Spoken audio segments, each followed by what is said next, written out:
Okay. Go ahead and reconvene. Open session. First thing is actions taken in closed session. No report. Then we have invocation led by Trustee Jemal, and then the Pledge of Allegiance from Trustee Lang. Okay, so first thing I wanted to mention is that we pray for the survivors. We mourn the victims and pray for the survivors of the Nepal earthquake. That was a terrible tragedy that occurred. The second thing I wanted to bring up today is this past Friday, April 24th, 2015, marked the 100th anniversary of the Armenian genocide.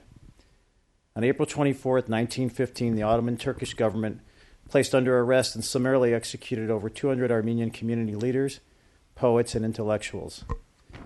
What ensued was the systematic extermination and slaughter of 1.5 million Armenian men, women, and children at the hands of the Ottoman Turkish Empire. This attempt to eliminate an entire people by the Ottoman Turkish government is known as the Armenian genocide. The failure of the international community to remember the Armenian genocide and bring to justice the perpetrators helped inspire Adolf Hitler some 20 years later to carry out a policy of genocide against the Jewish people. On the eve of his invasion of Poland, Hitler said, quote, "Who, after all, speaks today of the annihilation of the Armenians," end quote. We know Armenians were not alone in facing genocide in the 20th century. That includes the Jewish Holocaust and genocidal acts in Cambodia, East Timor, Rwanda, Darfur, and too many other killing fields. So I ask that we take a moment of silence to honor all victims and survivors of all genocides and reaffirm our commitment to preventing future atrocities from being committed against any people. Thank you.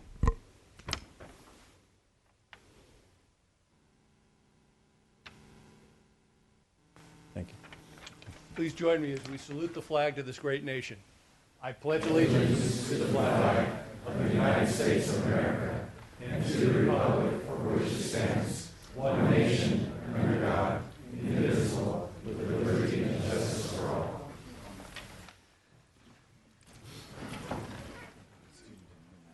Pardon? Oh, I did. So, before we get into the next item, just for those of you who were not witness for the fun earlier of the appointee process and interviews, we have our newest trustee, Trustee Bobby J., taking the Trustee Area 3 position.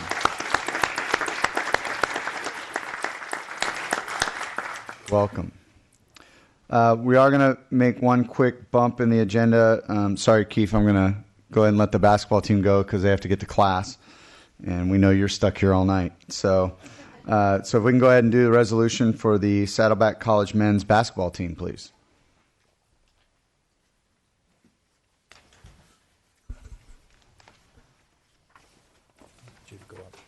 I'm going up there. Good evening, everybody. I don't know if you figured it out yet, but we have a basketball team here. I know they're hard to see, hard to figure out. But with that, don't you read the resolution? Here, I've got the resolution. That's what I thought. You read the resolution. I read it. Saddleback College men's basketball team, 2015 state champions. Whereas the Saddleback College men's basketball team captured the California Community College Athletic Association state title, defeating East Los Angeles College 50-47. And whereas the Gauchos captured the state title after dramatic coming from behind in the last 3 minutes of the game due to points earned by Dusty Baker and McKeely Haynes, combined with a strong defensive game, and whereas the Gauchos kept fighting when their backs were against the wall, exemplifying what Coach Andy Ground says is the mark of a great basketball team, therefore be it resolved that the Board of Trustees and the Chancellor of the South Orange County Community College District does hereby commend and congratulate the Saddleback College men's basketball team for its outstanding achievement as the California Community Colleges Athletic Association state champions. We'll now proceed with a roll call. Trustee J. Yay. Trustee Jemal. Aye. Trustee Lang. Aye. Trustee Milchiker. Aye. Trustee Prendergast. Aye. Trustee Wright. Aye. Trustee Carrillo. Aye. If I may, I would like to add a couple things real quick. First off, a couple things the resolution didn't say is, first off, the record was 33-2, just so everybody knows. Next is, as much I tell them, we tell all of our athletes, we're very proud of them on the field and how they've displayed not only the team, but our college, our community, et cetera, and the character that they have. But in the classroom, this team deserves, frankly, a standing ovation. For basketball, they have almost an average team GPA of 3.0. 9 of them have over 3.0 GPAs. Several of them are going to be transferring and already have offers at various colleges and universities. And I'll tell you, that makes us really proud for them because that's your real future, as we always say. But like I said, the classroom really is what we're here for. But, of course, we're very thrilled about what you've done on the court. With that, also, I would be remiss if we didn't say that our coach, Andy Brown, right here, is the state coach of the year for basketball as well. And I wanted to mention that as well. So how about a great round of applause for our state champions?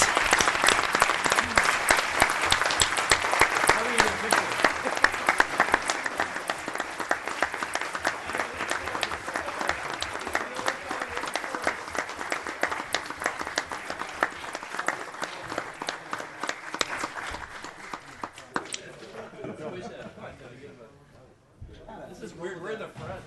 Never happens. Keep coming, Daniel. Hey, you slide down here. Yes, resolution. I feel so short. Come on. All right. All right. Are we good? Yep, perfect. No, it's not too bad. I'm going to take 2 pictures. Okay. One more. Thank you very much. Hey, thanks, guys. Congratulations again. Good champion.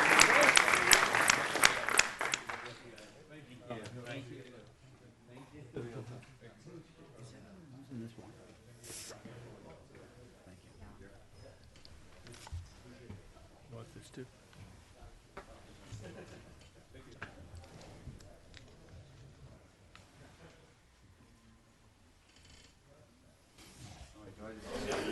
Stay down there.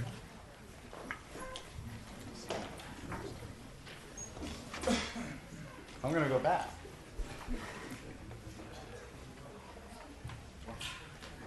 If you look at the agenda, tonight we have 9 resolutions to present. We've already presented the first one. In the interest of time, we are only going to read a short summary of each resolution. The second resolution is for our trustee, Keefe Carrillo, whose term is up. Keefe Carrillo, 2014-2015 student trustee.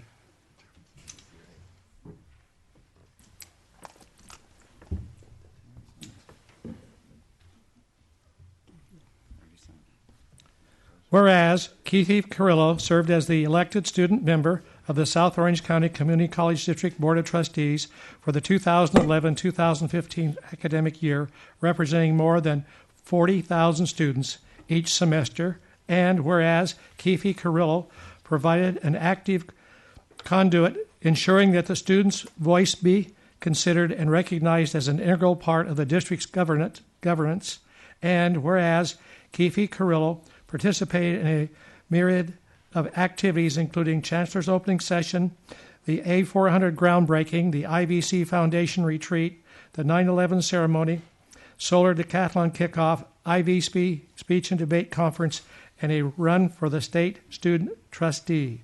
Therefore, be it resolved that the Board of Trustees and the Chancellor of the South Orange County Community College District do hereby commend and congratulate Keefe Carrillo for his outstanding service as student trustee for the 2014-2015 year, and wish him well in his education and career endeavors. We will now proceed with a roll call. Trustee Jay. Yes. Trustee Jemal. Aye. Trustee Lang. Aye. Trustee Milchiker. Aye. Trustee Prendergast. Aye. Trustee Wright. Aye.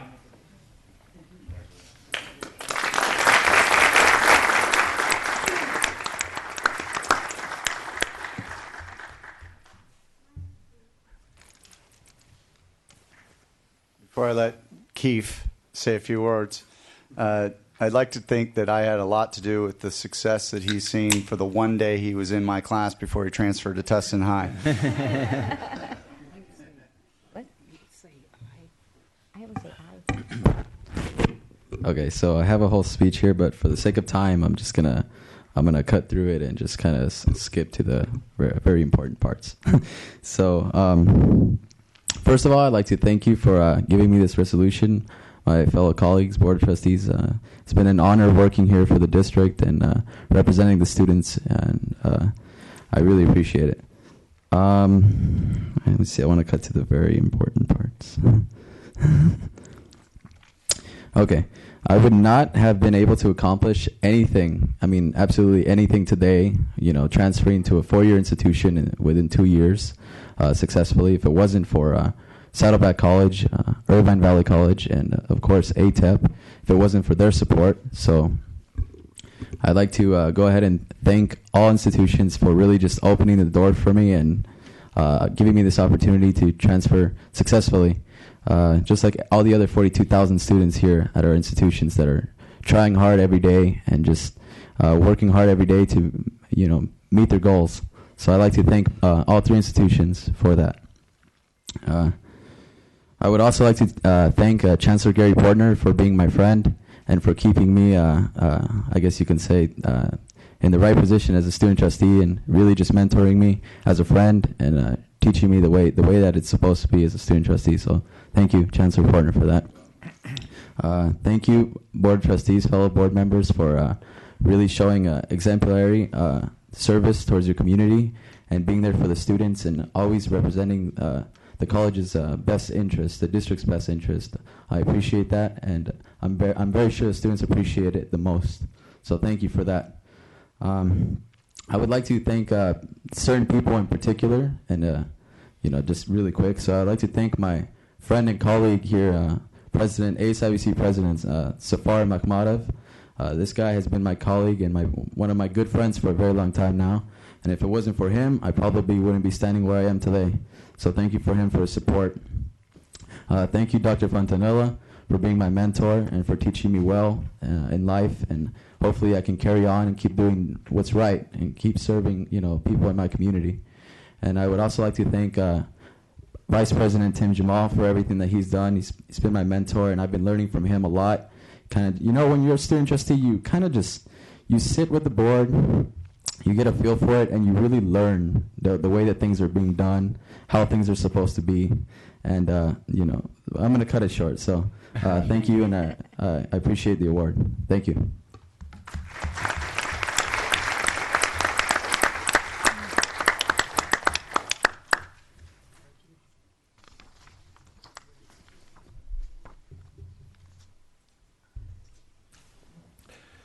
Next, we have the Classified School Employee Week.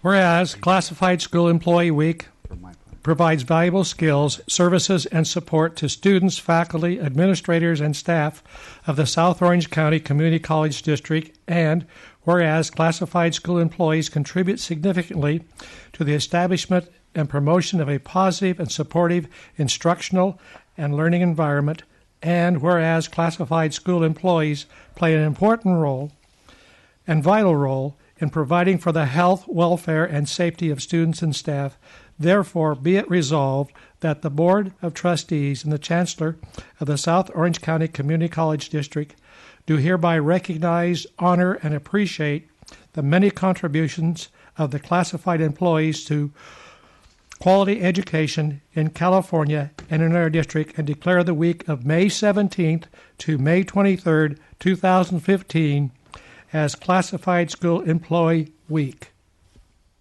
We will now proceed with a roll call. Trustee Jay. Aye. Yes. Trustee Jemal. Aye. Trustee Lang. Aye. Trustee Milchiker. Aye. Trustee Prendergast. Aye. Trustee Wright. Aye. Student Trustee Carrillo. Aye.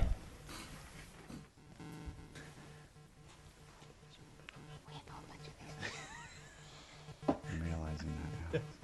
I have to go back down.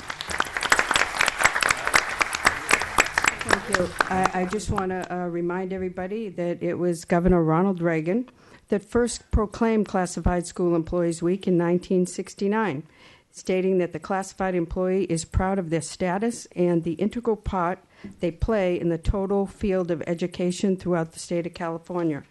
In 1984, CSEA members passed a resolution to establish an official recognition week, and a year later it was adopted at a state-sponsored resolution. Then in 1986, Senate Bill 1552 permanently solidified Classified School Employee Week as the annual statewide recognition, which is now incorporated into California Ed Code number 45460, designating the third week. Bill sponsor William Campbell says, I urge all citizens to work closely to take the time out and think about school days and recall the efforts of the bus drivers, administrative assistants, custodians, maintenance, and all other classified staff they know. As much as any other group of employees, the classified school staff is valued and an integral part of our public school system, and their work is vital to our student success. Today, the tradition continues, and we thank you. CSEA Chapter 586 would like to finalize the appreciation for this resolution in recognition of the memory of Trustee Bill J., who was very, very vocally supportive of the work done by the classified staff and always expressed that. On behalf of Chapter 586, thank you for upholding this tradition.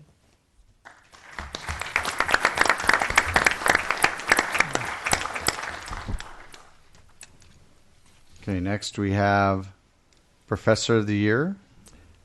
Now from Irvine Valley College, we have 3 resolutions. Sanjai Gupta, Irvine Valley College 2015, Professor of the Year. Isn't that the CNN guy? It is.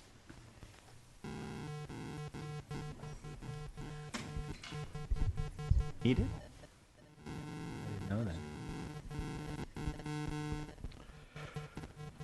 Whereas Sanjai Gupta, an associate professor of Irvine Valley College since 2008, is recognized as Professor of the Year for his contributions to the college and his students, and whereas Sanjai Gupta inspires his students to develop a passion for and mastery of mathematics, ensuring they have every opportunity to understand the material, hosting large weekend study sessions and mentoring students to prepare them for life after Irvine Valley College, and whereas Sanjai Gupta has been the Math Club advisor, mentoring several students who participate in the Honors Transfer Council of California Student Research Conference, and volunteering to develop and pilot the accelerated calculus sequence, therefore, be it resolved that the Board of Trustees and the Chancellor of the South Orange County Community College District do hereby commend and congratulate Sanjai Gupta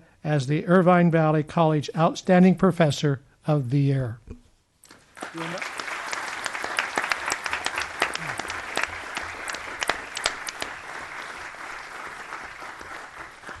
We will now proceed with a roll call. Trustee J. Aye. Trustee Jemal. Aye. Trustee Lang. Aye. Trustee Milchiker. Aye. Trustee Prendergast. Aye. Trustee Wright. Aye. Student Trustee Carrillo. Aye.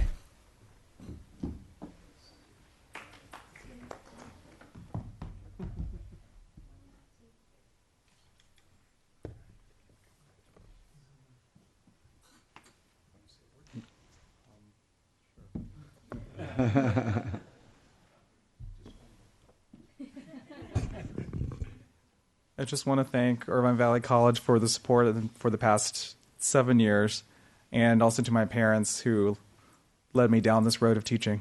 Thank you.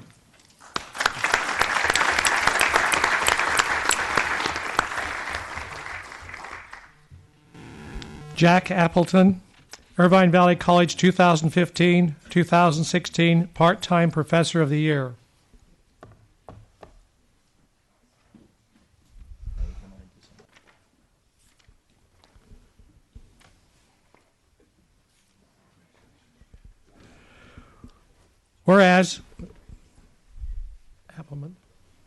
Whereas Jack Appleman, a mathematics instructor at Irvine Valley College since 2007, is recognized as part-time professor of the year for his contributions to the college and his students. And whereas Jack Appleton serves on the Student Research Task Force and works to advance IVC's commitment to providing rich research and learning opportunities for students and various outreach activities and community events. And whereas Jack Appleton has created special lectures and labs outside of class for students to explore special topics like electronics and robotics, and serves as an advisor of the Applied Science and Engineering Club.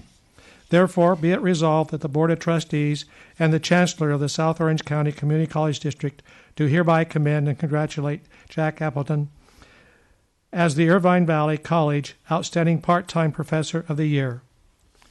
We will now proceed with a roll call. Trustee Jay. Aye. Trustee Jemal. Aye. Trustee Lang. Aye. Trustee Milchiker. Aye. Trustee Prendergast. Aye. Trustee Wright. Aye. Student Trustee Carrillo. Aye.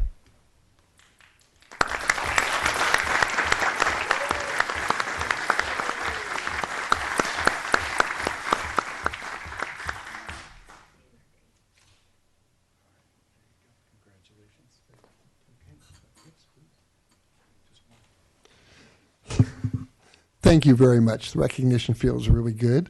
But I do want to say that, and particularly to the trustees, that nothing I have accomplished in the classroom or outside would have been possible without a very large collective effort and support.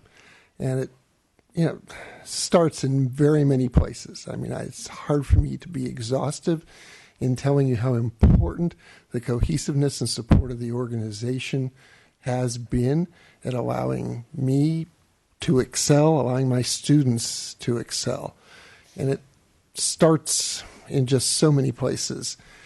But it's really nice, and one of the reasons that I put so much effort, and my colleagues like Sanjai put so much effort into our work at IVC, is because it's an environment where not only can our students thrive, but so can we and feel good about what we do. Thank you very much.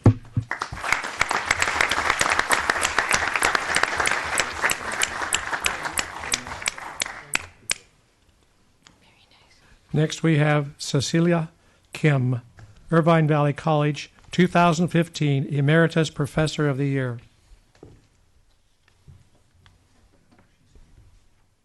It's a good chance she's teaching tonight, but I'll go ahead and read the award. Whereas Cecilia Kim, who joined Irvine Valley College in 2007, is recognized as the Emeritus Professor of the Year for her contributions to the college and her students, and whereas with more than 8 choirs directing positions under her belt, Cecilia Kim brings a passion for music and people to her work with the Emeritus Educational Program and successfully leads the IVC Emeritus Institute's Evergreen Choral Ensemble at Rancho Senior Center. And whereas one student wrote, Cecilia leads with an unusual wisdom which is rare as a gift as a teacher. She is capable professionally as well as capable with individual instructions. She is a leader and a good one. Therefore, be it resolved that the Board of Trustees and the Chancellor of the South Orange County Community College District do hereby commend and congratulate Cecilia Kim as the Irvine Valley College Outstanding Emeritus Professor of the Year. We'll now proceed with a roll call. Trustee Jay. Aye. Trustee Jemal. Aye. Trustee Lang. Aye. Trustee Milchiker. Aye. Trustee Prendergast. Aye. Trustee Wright. Aye. Student Trustee Carrillo. Aye. thank you.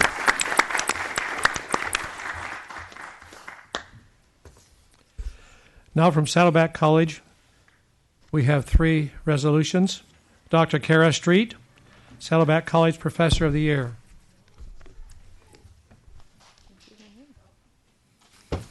No.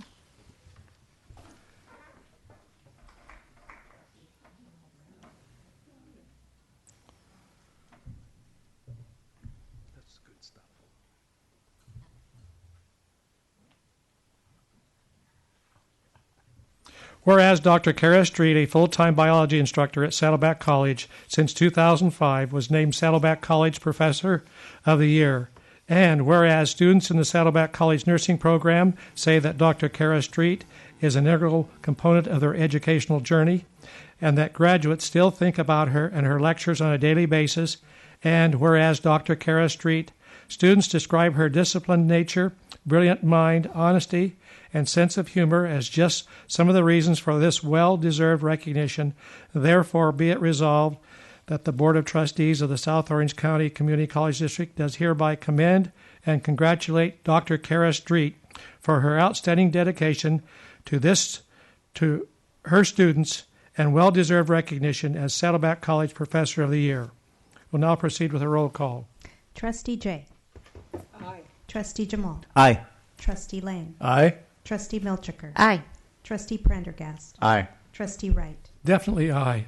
Trustee Carrillo. Aye.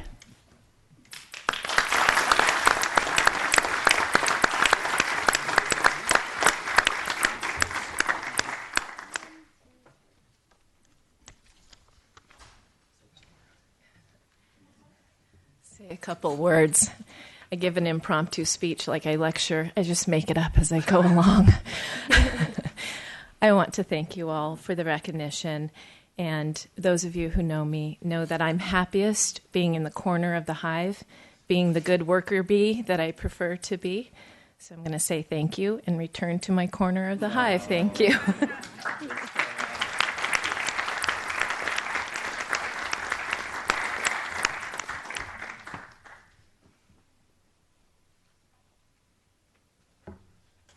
Next, we have Dr. Bob Mathews, Saddleback College Associate Faculty of the Year.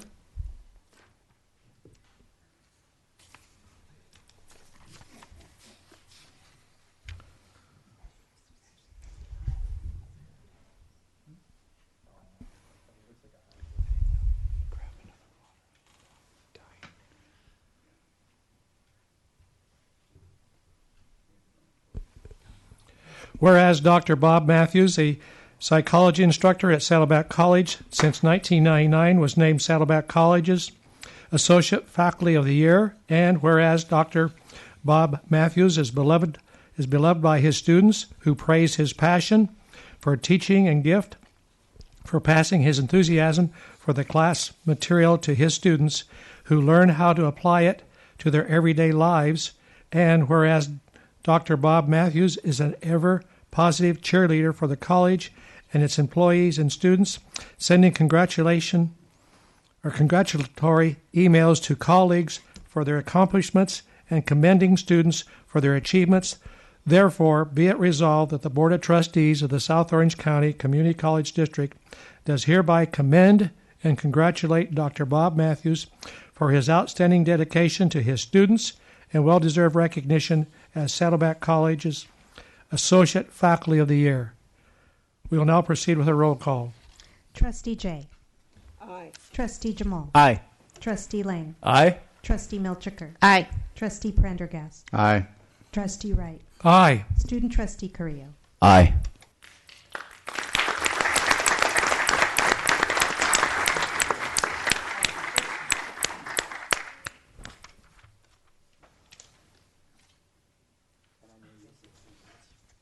Thank you.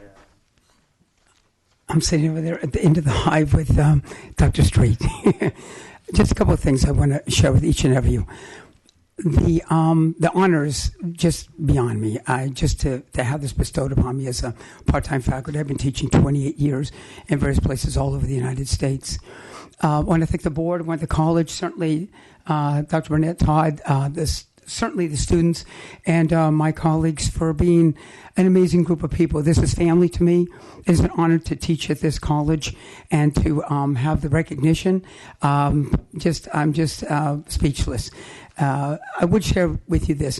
Ronald Reagan, the Board of Trustee room, it's amazing because I have a personal letter from the White House written by Ronald Reagan to me when I worked as a lieutenant commander for the Indian Health Service, for the U.S. Public Health Service on the Northern Ute Indian Reservation for 6 years.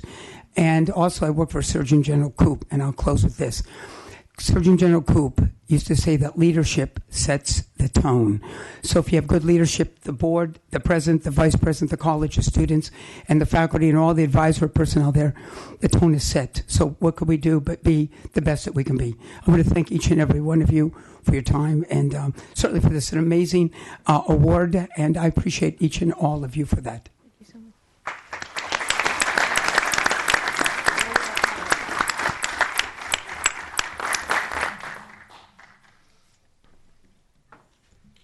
Gerald Bender, Saddleback College Emeritus Professor of the Year.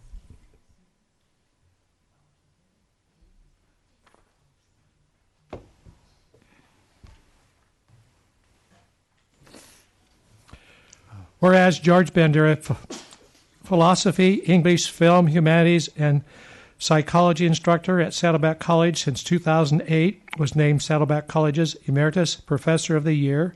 And whereas George Bender, who has taught over the past 50 years, says his secret is that it's his students who have taught him. And what he learned from them are life skills, contending with adversity, preserving dignity, being authentic to one's true self, and strengths such as grace, patience, forgiveness, acceptance, loss, and hardship. And whereas George Bender's students praise his classes that keep them spellbound, and commend his exemplary dedication and enthusiasm that keeps students looking forward to his simulating and interactive class sessions, therefore, be it resolved that the Board of Trustees and Chancellor of the South Orange County Community College District does hereby commend and congratulate Gerald Bender for his outstanding dedication to his students and well-deserved recognition as Saddleback College's Emeritus Professor of the Year. We'll now proceed with a roll call. Trustee Jay. Aye. Trustee Jemal. Aye. Trustee Lang. Aye. Trustee Milchiker. Aye. Trustee Padberg. Oh, sorry. Trustee Prendergast. Aye. Trustee Wright. Aye. Student Trustee Carrillo. Aye.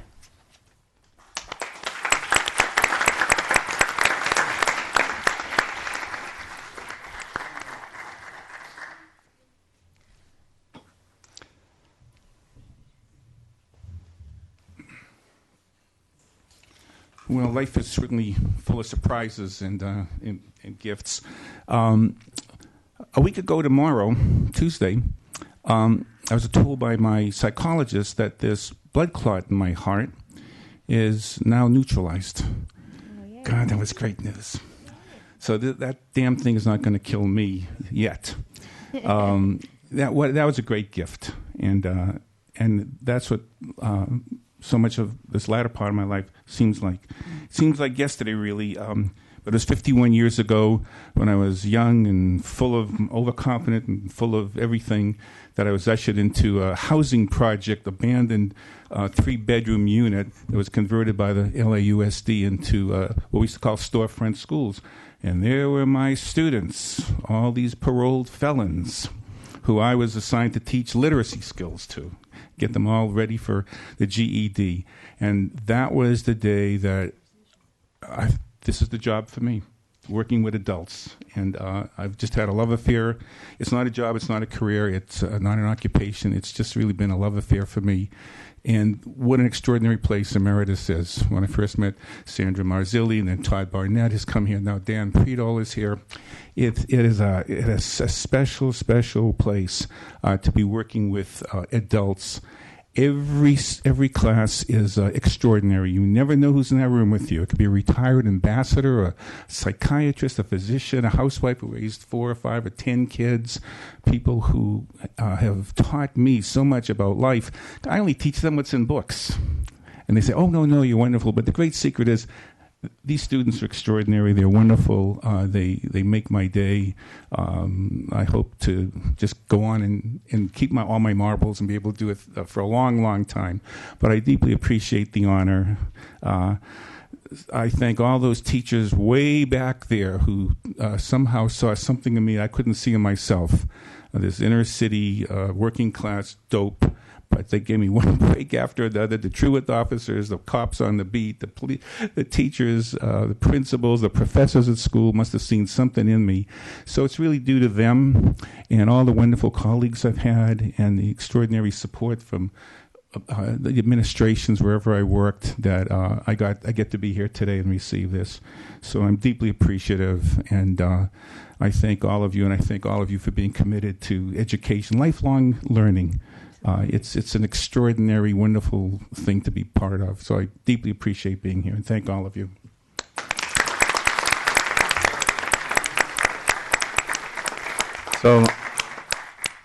So my keen observation skills tell me Cecilia Kim came in the room. So give her her opportunity to get photo op and. Oh, you saw her come in. Great. Yes.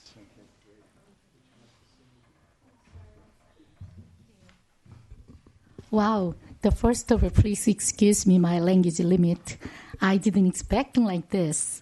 Yeah, this is the first time. But I like to say the one that I teach, actually I have a 5 different choir group. But the one that I taught in the IBC, in the Emeritus program, I thought I had to teach and make the healing for my student. But you know what? Actually, they made a healing for me. That was my really appreciate with my choir and with my student. And then a lot of students, the part of they are healthy for mentally either, and they have educated enough for the speak English, and then really like a doctor degree or whatever. They have a high education, and also they have a person really weak for the mentally and then physically, like some people they are Parkinson's. And then some people, they are stroke already. And some people, they are really depression. And then I was really wishing, okay, with my group, with my music, and with my class, we could make a happy. And then we could make them possible to join with the group. And then we could do something for the city and then for the, performance at the stage. That makes really good to them, which is they're going to healing with that source. So I really, really appreciate for that process. And then also they're really good, and they're really high educated, and then they're really the relationship with between, which is even the 5 more different group for the choir. I thought the Irvine Valley College Emeritus program choral, the choral class is the best. But I've been teaching for more than 11 years for the choir. And then within 10 years involving with the Irvine Valley College, there was great program. And then I wish that is the really good thing for the community, I think. So that's why I feel really, thanks to them. And also I really thanks to you, which is I got a Teacher of the Year for the 2015. This is make me so proud, and this is make me, I'm really, exposed to the Korean newspaper already. Thank you so much.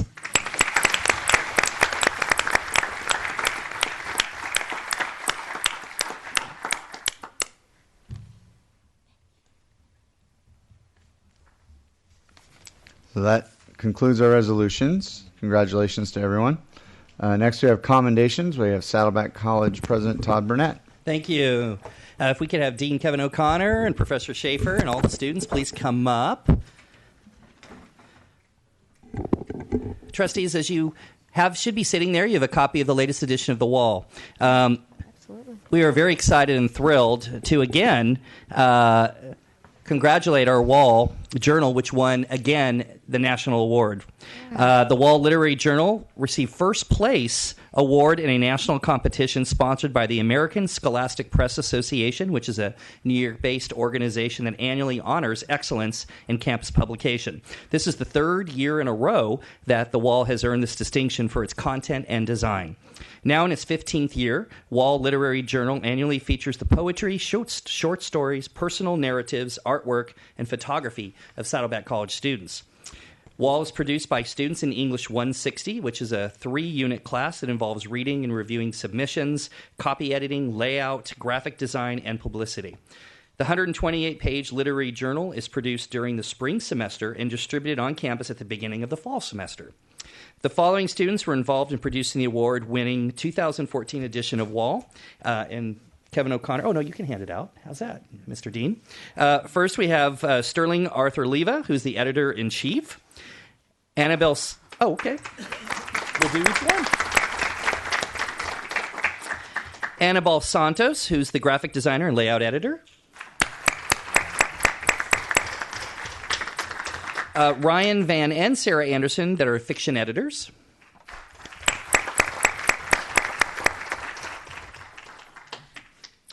Kayla Perez, she's a personal narrative editor and copy editor. Yep, okay. Bridget Castleman, poetry and art editor. No? Okay. Elizabeth Ortiz, publicity chair. There she is. In addition, we have the following committee members: Fatima Ayaji, Miguel Botello, Laura Buzari, Chad Stephen Leslie, Presley Gore, and Dylan Stratton. And then finally, I would like to introduce the professor who's the advisor and faculty member for this class, and she's just obviously doing a phenomenal job, Professor Gina Victoria Schaefer.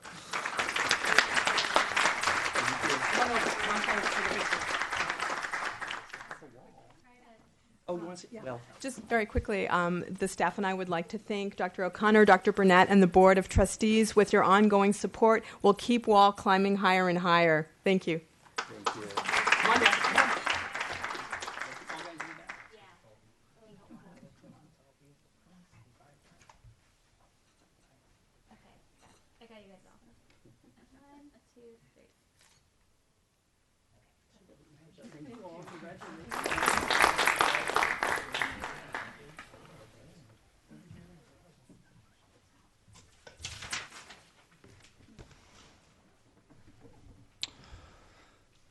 Very nice. Let's see. Next we have public comments. This time I have one. Claire Cesario Silva. Good evening. I just wanted to let you know that due to the long hours that all of us are here, the faculty have decided not to make public comments today to extend the time, but we will be back next meeting. So we'll see you then with our comments. Thank you.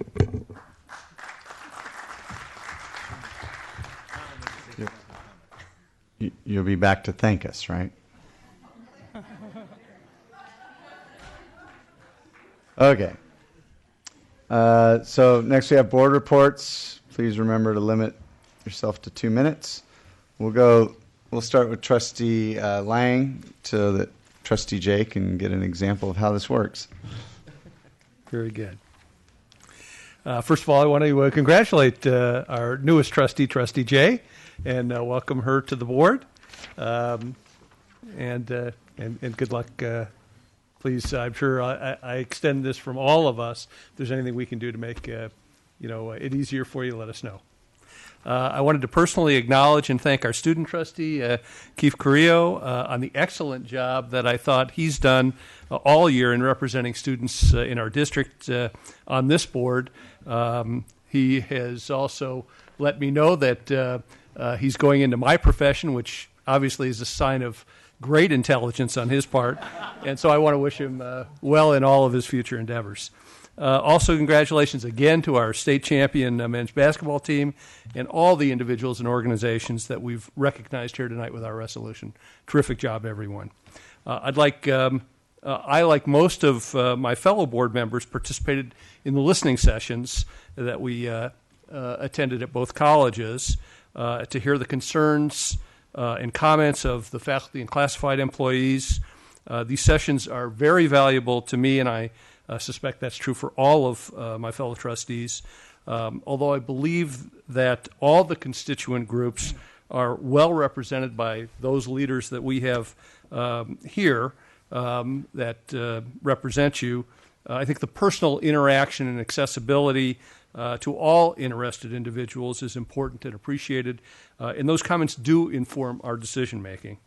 I also appreciated the comments made by those who took the time to respond to the Board of Trustees evaluation survey that will be discussed at our upcoming board evaluation meeting. Thank you. Thank you. So, yes. Also, yes. Okay. The only thing to add to that report, which would be the same thing I would have to say, is that I attended the IVC Foundation Gala.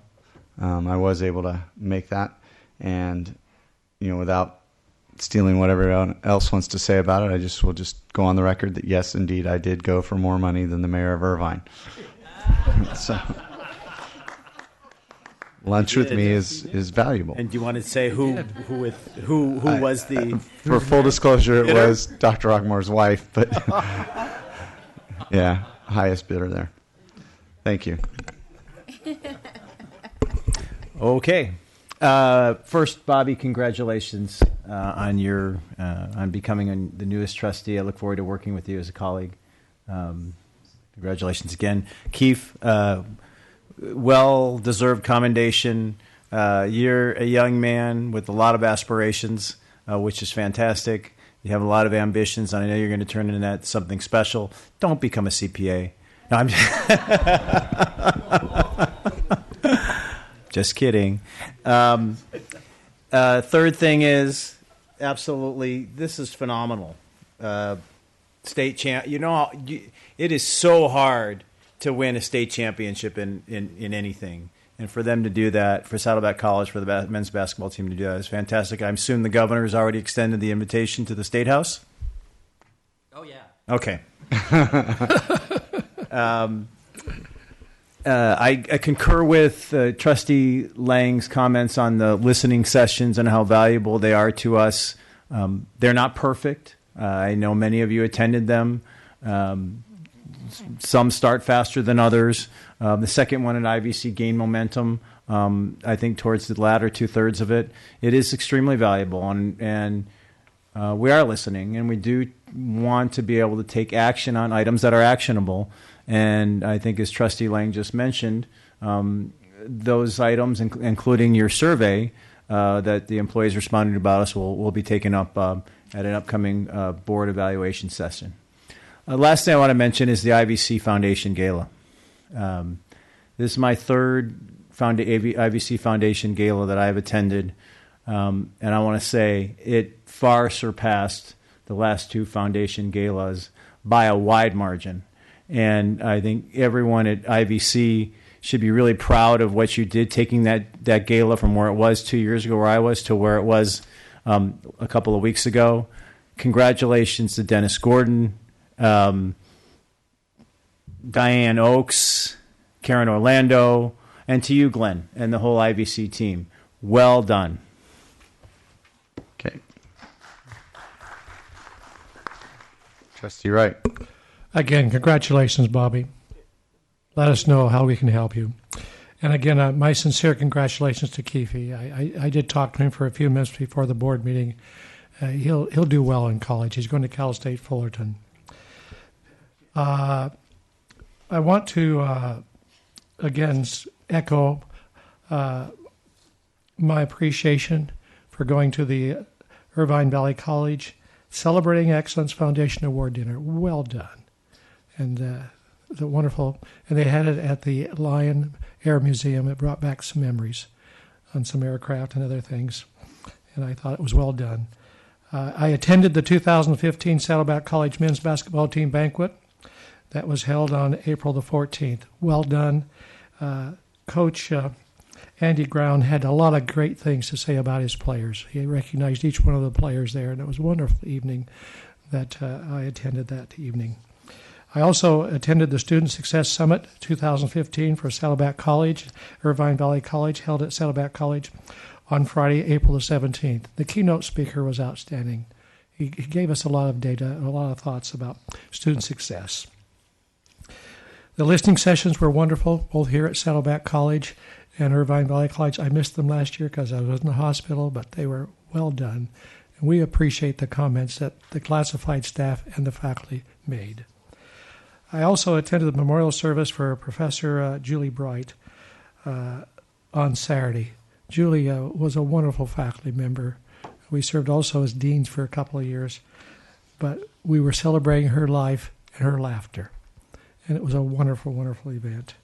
And finally, I want to just thank and congratulate their 4 students from our district who were being honored at the Phi Theta Kappa All-State Academic Team Awards ceremony in Sacramento a few weeks ago. We had someone on the first team, a Kayla Orlinski from IVC, and then we had 3 honored on the second team, Michael Lewitter from Saddleback College, Nathan Martinez from IVC, and then Baham Ramazani from Saddleback College. So those were well deserved. That was Phi Theta Kappa. Thank you. Thank you. Trustee Milchker. Thank you. First of all, I want to welcome Bobby J. to our Board of Trustees, and we're looking forward to working with you, and we're excited about working with you, so it'll be a good few years. So welcome. And then I just wanted to mention some of the resolutions that we had earlier. The classified employee week. Our classified employees are wonderful, and also the professors of the year. All 6 professors of the year. I loved hearing their presentations. I think I was the one that recommended that we give resolutions to our professors of the year many years ago, and that's one of my favorite board meetings. I love hearing how they feel like they're getting so much from our students, and I love really learning firsthand how much we give to our students. I mean, it's because of our classified employees, because of our professors, that we are ranked as 2 of the best community colleges in the state, and we do good work. And also, congratulations to the state basketball team. I'll just mention a few things that I did as a trustee. I'll try not to repeat some of the things that were said. I was on Laguna Woods TV talking about our wonderful Emeritus Institute. I participated in the student-wide Student Success Summit at Saddleback College. It was from Saddleback College and Irvine Valley College, and I attended the leadership strand, and it was excellent. Attended Bonnie and Clyde the musical at Saddleback College, and it was just incredible. These were all Saddleback College students, and it was just great music, great sets, great acting, and we just do good work. Everything we do is good. I attended the Board of Trustees listening sessions, and they were very well attended, and I learned a lot from them. Professor Julie Bright's funeral, and I'm also looking forward to the commencements coming up in May. These are the highlight of our academic year, and they really are celebrating our students, and looking forward to seeing many of you at the commencements. At the end of the year, this is some of the things I'm looking forward to attending. The nurse pinning ceremony, both scholarship ceremonies from both colleges, the student mental health program, the newly tenured faculty recognition program at Saddleback College, the IVC anatomy class demonstration, and the Saddleback College Vet Center recognition ceremony. And if I left anything out, please let me know, because I'd like to be there. Thank you. Thank you. Chancellor, or I'm sorry, Trustee J. Did all that so you could practice and get ready. I attended the IVC Gala, and it was wonderful. I'd never been to the Lions Museum. I didn't even know it was there. So it was great. It was fun. But I have a question for President Rockmore. I raised my paddle 3 times for $100 for each of those 3 students. Each of the 3 resolutions that came around, and I only got a bill for $200. So I owe you $100, and I don't know what to do. Starting off on the right foot. We do makeups. Okay. It was wonderful. Thank you. Student Trustee Karah. So I attended the Foundation Gala. It's a wonderful gala, and congratulations to interim executive Dennis Gordon. I think he did an amazing job, and congratulations, President Rockmore, for that. Thank you for the invite. It was amazing. I know we got a lot of funds for the students for their scholarships, and they'll be much appreciated for that. Thank you. And I also want to say that I attended, I actually accompanied ASIVC president and ASIVC members to the 2015 LegCon National Grassroots Conference. It was held in Washington, D.C. And while we were there, we were along with a federal advocate. Her name is Dana Dubois, and we spoke to legislative assistants of U.S. Senator Barbara Boxer, U.S. Senator Dianne Feinstein, Congresswoman Mimi Walters, Congressman Dana Rohrabacher, and Congressman Darrell Issa on topics such as federal Pell Grant freezes, ending sexual assault on campuses, and funding the future for future lives of students of color. So, as you can see, we spent a lot of time really just advocating for the students nationwide. I would like to thank the student government of Irvine Valley College for taking me on this monumental trip, and I really got to learn a lot as a student trustee, and it's been really amazing serving here. I would also like to thank our wonderful Director of Public Affairs and Government Relations, Terry Pflugerman, for setting everything up. So she set everything up with the appointments, with the legislative assistants, and also the... is she here today? I don't think she's here. No. Well, thanks anyways. But yeah, I would like to thank her for doing that. And I would also like to thank Saddleback College President Todd Burnett for being my friend and really just mentoring me on my way as being student trustee. And as well as you, President Rockmore, for being an inspiration to Irvine Valley College. Thank you. All right. Thank you. Next we have Chancellor's report. As we were doing the traditional end-of-year recognitions for Professor of the Year and Classified Employee Week, and it occurred to me that coming up on us real quick, less than a month, commencement will be here. We'll have all of those events that scholarship ceremonies and nurses' pinnings and all those that are such joyful events. And I thought I should just take this opportunity to acknowledge the really hard work and dedication that our faculty and staff do. You've done it another year for us, and I really appreciate that, and I'm sure the students do also. Thank you.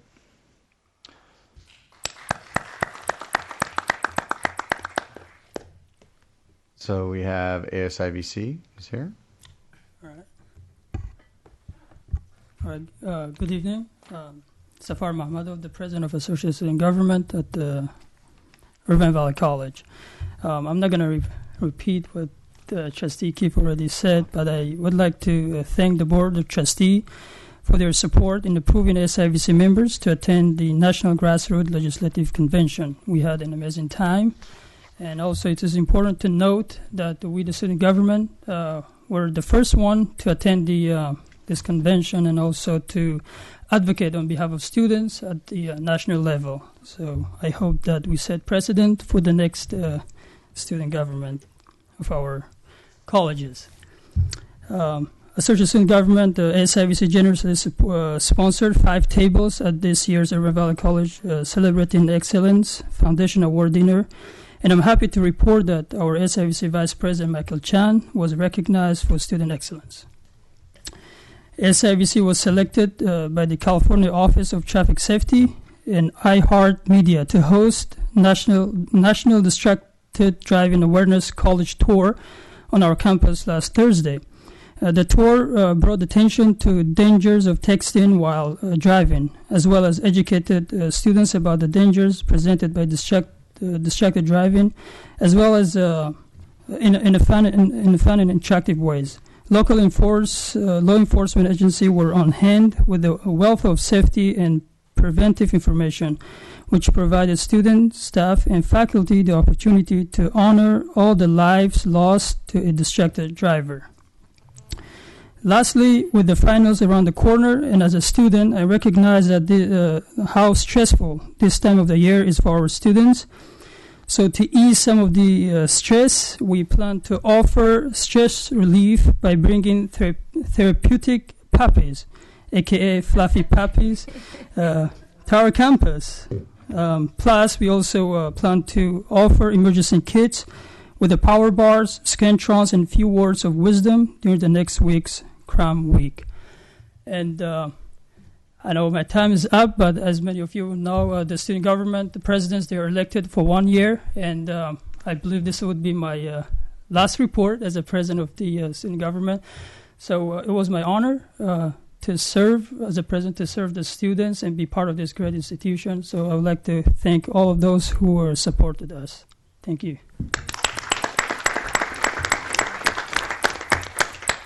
I'm just going with the theme of students first. Next, we have the college presidents. We agree with you. I have 10 things in 2 minutes. First, congratulations, Trustee Bobby J. Congratulations, IVC Foundation, for a great gala. Congratulations, thank you, and good luck at Cal State Fullerton, Keefe, Carrillo. Student Success Summit was phenomenal. Thank you for trustees and people that showed up. It was, I think, the best one we've had. Thank you, IVC. Thank you, faculty and staff, in particular, Deans Patty Flanagan and Kathleen Greiner.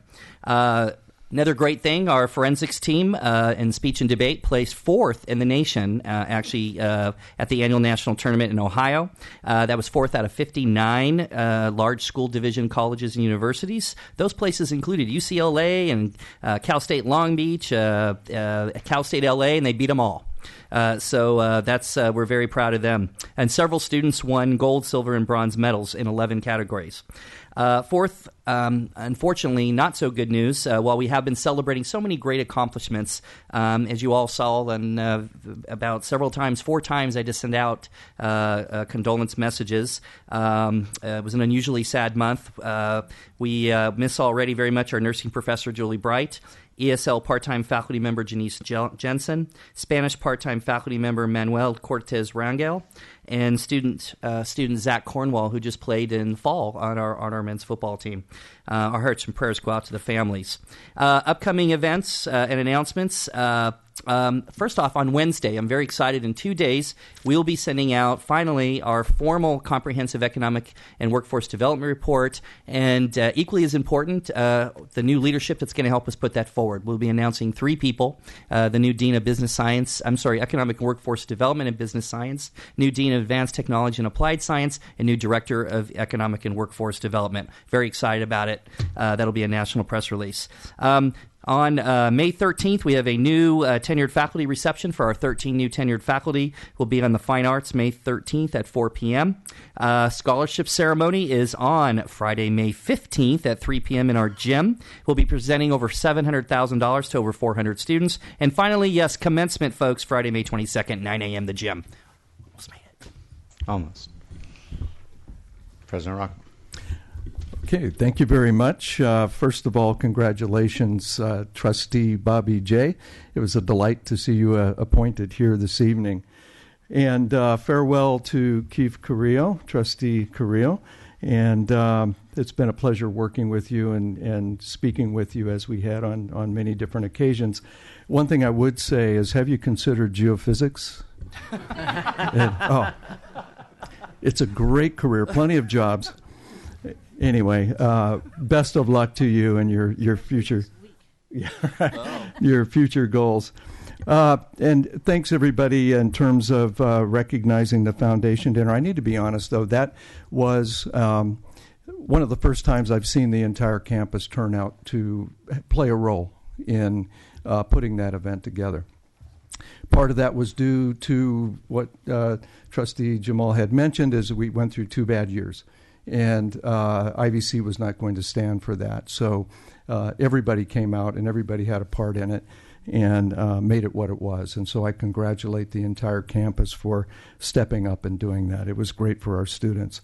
We're happy to accept that 3rd paddle anytime that you would like. Also, we held our faculty tenure reception. Thank you to the trustees who attended that.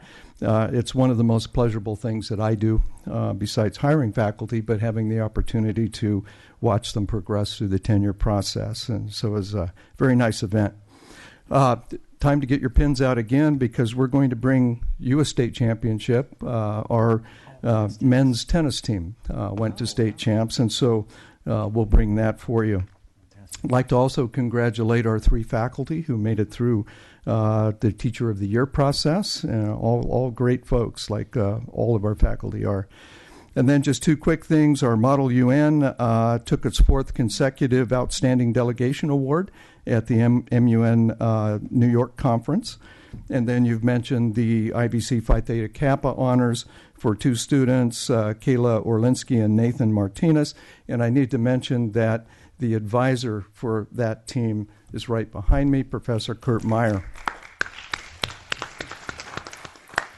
That's it for me tonight. Thank you. Thank you. Seeing no board requests for reports, we'll go to our first discussion item, 4.1, Saddleback College, Irvine Valley College service area conflicts between colleges. Should be interesting.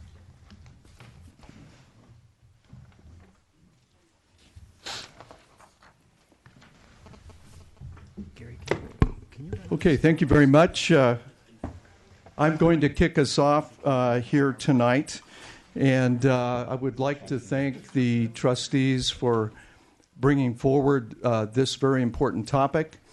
Just in a form of history, this is something that was developed a very long time ago, about 1985, and had gone through the years without really having a formal discussion over the operational aspects of it. So in order to answer your question, we started by putting a process together, and we had... Pardon? PowerPoint. Oh, okay, a PowerPoint. I don't even think I'm really there yet. Why don't we move it along here? Maybe down. It doesn't want to move. There we go. So while he's doing that, we brought Eva Conrad, a consultant from the Collaborative Brain Trust, to lead us through a process together. With that, we started with a conversation with just the Chancellor and Eva, and then the two presidents independently. And then we, what's going to move this thing forward? There we go. Then we actually expanded out of that, and we had a meeting with Eva and each of our vice presidents, and then it culminated with that entire group together working through this. So that's how we got to where we are today. I think it was a wonderful process. So let me, and I'll hand it to Todd here in a moment, let me introduce the folks from IVC that worked on this. Craig Justice, Vice President for Instruction, David Kachatrian, Vice President for Administrative Services, and also Linda Fontanella, Vice President of Student Services. Thank you, President Rockmore. Oh, I didn't introduce my folks, did I? Also working on the team from Saddleback College, in addition to myself, of course, is our Vice President for Administrative Services, Carol Hilton, Vice President for Instruction, Dr. Kathy Worley, and our Vice President for Student Service, who couldn't be with us here tonight, is Dr. Juan Avalos. Real quick, one of the reasons that we're making the presentation, and we actually want to thank, it shows you the outcome, a positive outcome of the listening sessions, is that there were issues that came forward to you last year regarding this service area issue. And you asked us to do a report. Well, the Chancellor immediately got on it, and we as the presidents got together and said it's about time for us to resolve it. So just to let you know, this is the positive outcome of the listening session, of our Chancellor's leadership, and frankly, the wonderful collaboration shown between IVC and Saddleback. I will tell you, Glenn and I are both very, very, very proud and pleased of our 6 vice presidents who together worked on one of the issues that has never been dealt with ever in this district, and you'll hear about that in a minute. It's never been dealt with in this district, and none of us here created the issue. It was started in 1985. A line was built for reasons that are still, mistaken or mysterious to many of us. But with that, we've been having to live through it. So right now, I'm going to bring up our team, who's going to start telling you about the operating agreement that we were able to put together, and which I should add real quick, which Glenn, Gary, and I just signed literally today. Thanks, Todd. So, as was said, the board adopted the original service areas back in 1985. And the resolution back in January of 2012 reaffirmed those service areas. And so we had this document that reaffirmed service areas, and it was kind of like having a board policy without an administrative regulation. So everybody had their own interpretation of what that really meant. And it wasn't just between the colleges, it was amongst the colleges too, because when there's a void like that, you have your own interpretation. So we realized that that was nobody's fault. Everybody had their own opinion, and yes, there were disagreements on that. And so, as was said, we came together in the spirit of resolving this because it was in the interest of the district to do so, and we all wanted that. And we sat and we were all very honest with each other. And we all explained our interpretations, how we felt, and where we felt we should go from there. And so with that, we did, in fact, develop operational definitions to ensure clarity moving forward. And this is a document we can all turn to when we're in doubt. We turn to the document. And we've also agreed that we'll continue that dialogue. And it's a really wonderful thing. And so that will be in Exhibit A, which establishes those definitions. And so with that, I'll turn to David. Thank you, Carol. One of the topics discussed by the group was, of course, the geographic boundaries. And Board Resolution 1204 talks about it. However, we felt like there needs to be more definitions added to it. And the two colleges agreed that each college would be responsible for providing services, courses, and programs in their own service area as designated by Resolution 1204, with two exceptions. One would be the Laguna Beach Unified School District and the community, which is would be considered joint area. So both colleges would be able to offer the services and programs and courses in that area.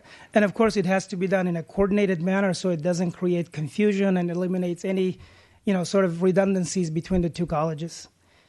The other exception would be the El Toro High School, which is part of Saddleback Valley Unified School District. And the school district itself falls into predominantly in Saddleback's service area. And El Toro High School falls in IVC's service area. And currently, IVC has an early college program that's being offered at El Toro.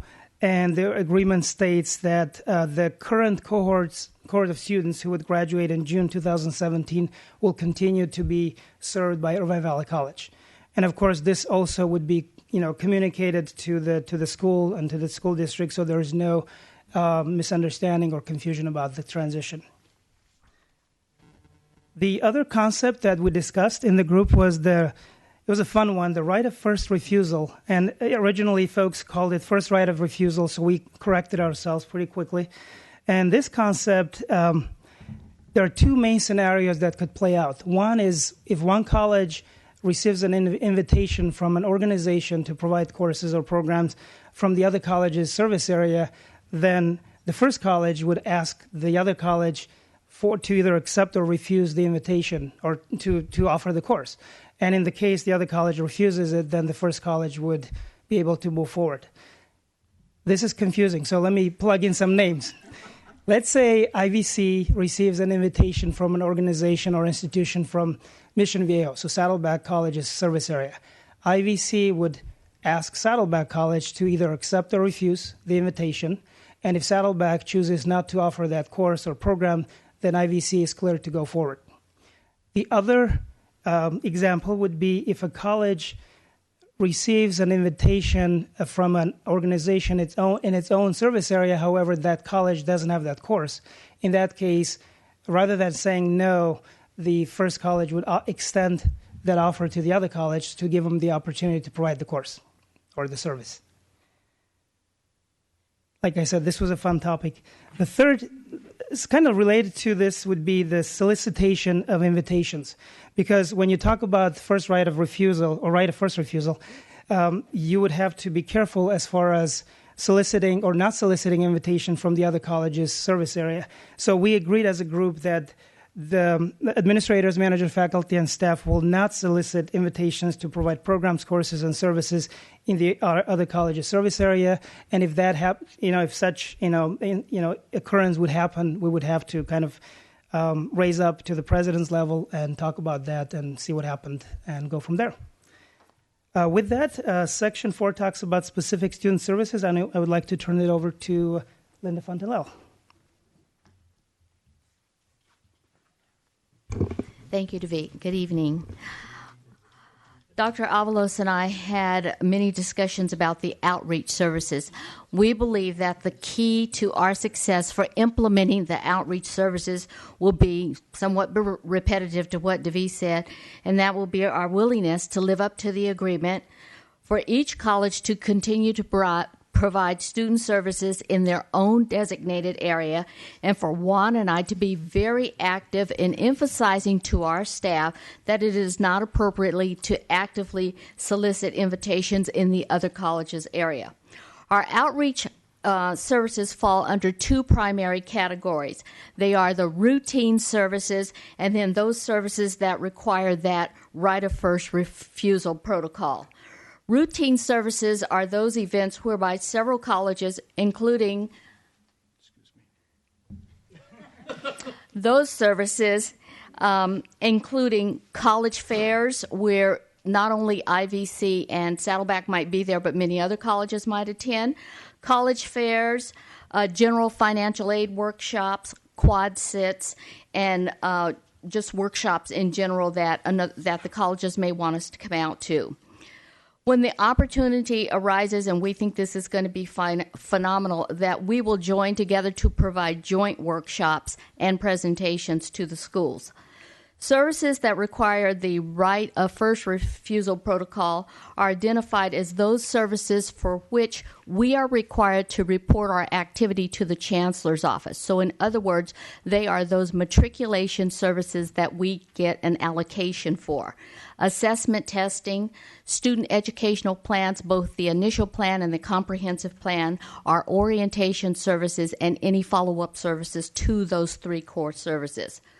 We also included in this important area our college's promise programs. You heard about the IVC Connect program and the Gaucho program, our transfer workshops, and any events that are being offered by our unified school districts. Juan and I are committed to having ongoing dialogue about these services. We are definitely going to ensure that our staff are clear about the agreement and, when possible, join forces to work together to support the students in our district. Thank you. In regard to some of the specifics and instruction, we agreed that when we talked about requests made to one or the other college to provide a service or a course or a program, that we would put all requests between colleges in writing to all 6 vice presidents so that there would be no chance that somebody was on vacation and would miss a communication that was important. That would provide time for the college to actually have dialogue on campus about the feasibility of providing the requested course or service. We also put in some timelines, and the intent here was to be responsive to the requester, who, if we don't get back to them in a timely period, would likely go outside of the district to another college to make that request, and there would not be constraints on another district from providing these kinds of services. And also to be sensitive to our needs internally to be able to follow through. So we've got a 10-day response and communication period time built in, and then we have a 30-day time frame for a decision to be made so that somebody can get back to the original requester and a decision made about whether the course or service was going to be able to be offered.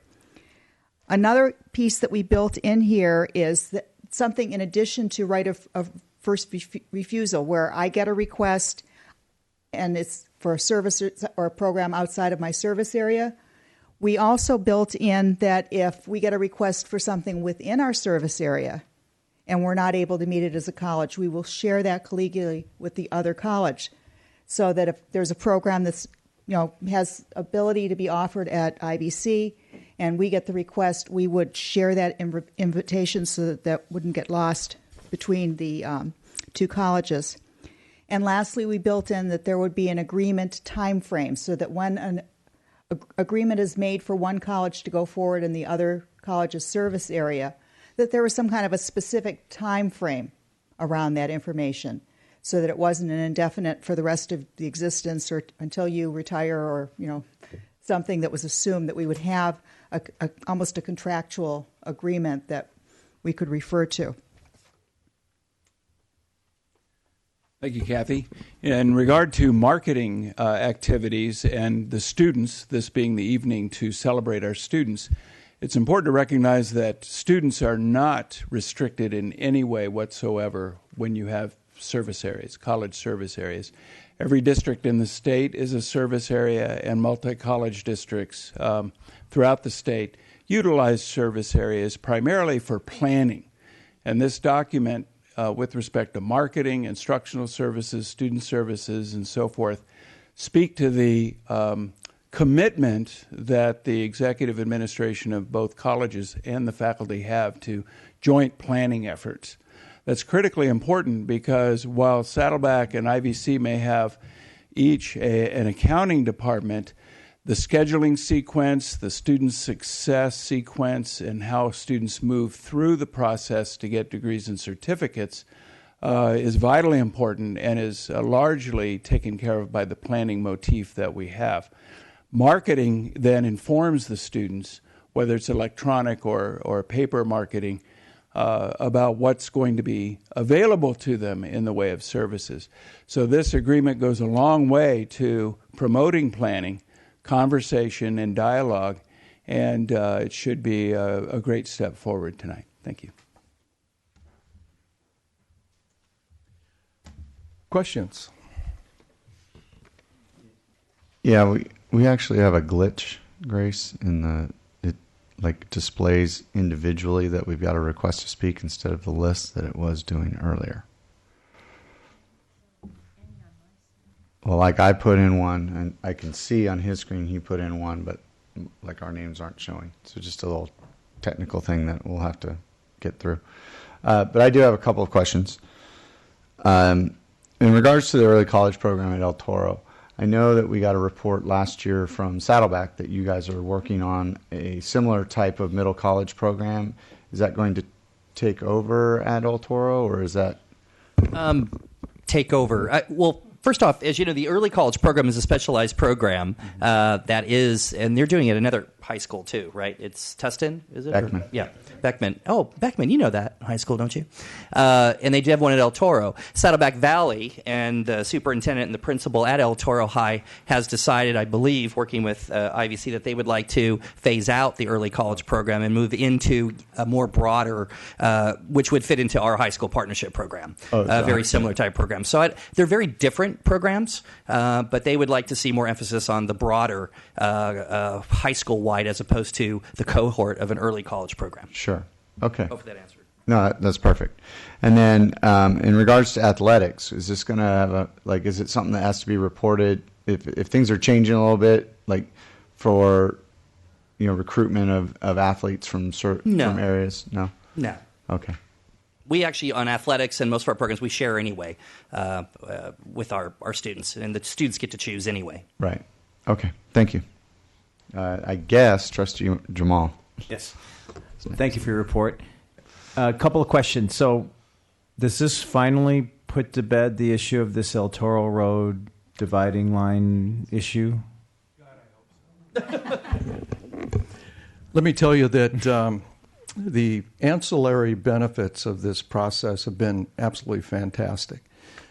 Seeing all 6 vice presidents and the 2 presidents working with this consultant, there was collaboration that I haven't seen except for maybe the student success program that we have. And so it was a huge step forward in having an understanding between the colleges in terms of how this works. So I think the answer is yes. We get the opportunity in this process to revisit it once a year. So as we test it in the field, there may be circumstances that would arise that would require us to take a look at doing something differently. But yes, that is still the line of demarcation. And think of this. It's not the former Berlin Wall. It's a line that creates dialogue. And I think you can't go wrong with that. And then my second question is, I think it's fantastic that there's the agreement between IVC and Saddleback. I know we've had some dialogue recently about a sister institution, another community college district that has that does some advertising in our service area. And how does that fit into this discussion? Well, this it's MOU. Yeah, it's actually entirely separate. Those colleges that do that are violating Ed Code. And so I keep that Ed Code piece on my Rolodex, and anytime I hear of this, I send that to the president at that college, and at which time I'm guaranteed that will cease. it frankly doesn't. I think perhaps Saddleback has more examples than we do. I'm not sure about that, but examples for us are fairly rare. We may see 1 or 2 instances a year of that, but the Education Code is very clear when it has to do with a college district. That is, in effect, a legal service area for which there are certain functionalities in Ed Code that says how you can participate across that line, and recruiting is not allowed. Yeah. Thank you. Okay, do I have any other requests to speak? I think it's working, so I don't see any. All right, thank you very much. Very glad to see this resolved. Okay, next we have 4.2, process for hiring faculty. We had process for hiring administrators last time. Now we're moving on to faculty.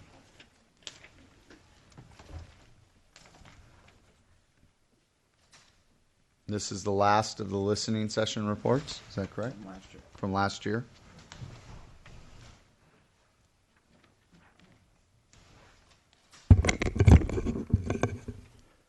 Good evening. I'm David Bouguet, your Vice Chancellor of Human Resources. We're going to talk about the board policy of recruitment for full-time faculty just in time for hopefully next month you'll be seeing a revised policy, which we included in here with several changes that are significant. Dr. Schmeidler, myself, and Academic Senate President Saddleback College, Dan Walsh, have been working together for over a year and a half to sit there and make some significant changes to make it easier to understand, if that is possible, on a 13-page document, and actually hopefully streamline it, make it easier to work through. So with that, you'll be seeing some things here. First of all, the policy was first approved in 2005 by the Board of Trustees. It is extremely detailed with very significant nuances, where our goal is to try to sit there with the new one and make it easier to work with in the process. The provisions will come with some critical flexibility that'll give the college president more flexibility in how we do work, as well as the academic senate president. So you'll be seeing that as it comes up. The recommendation you'll be seeing when it comes to the board, if all goes well, at the end, at the May meeting, would be that we'd actually shift some of the duties from the policy into administrative regulation. But you'll be seeing that when it comes to the board specifically. But that said, the board has the ultimate hiring authority, and through Board Policy 2100, delegates that authority to the Chancellor, and then the board ratifies the hire. So with that, the college presidents, with help from Human Resources, and the Academic Senate oversees the implementation at the colleges.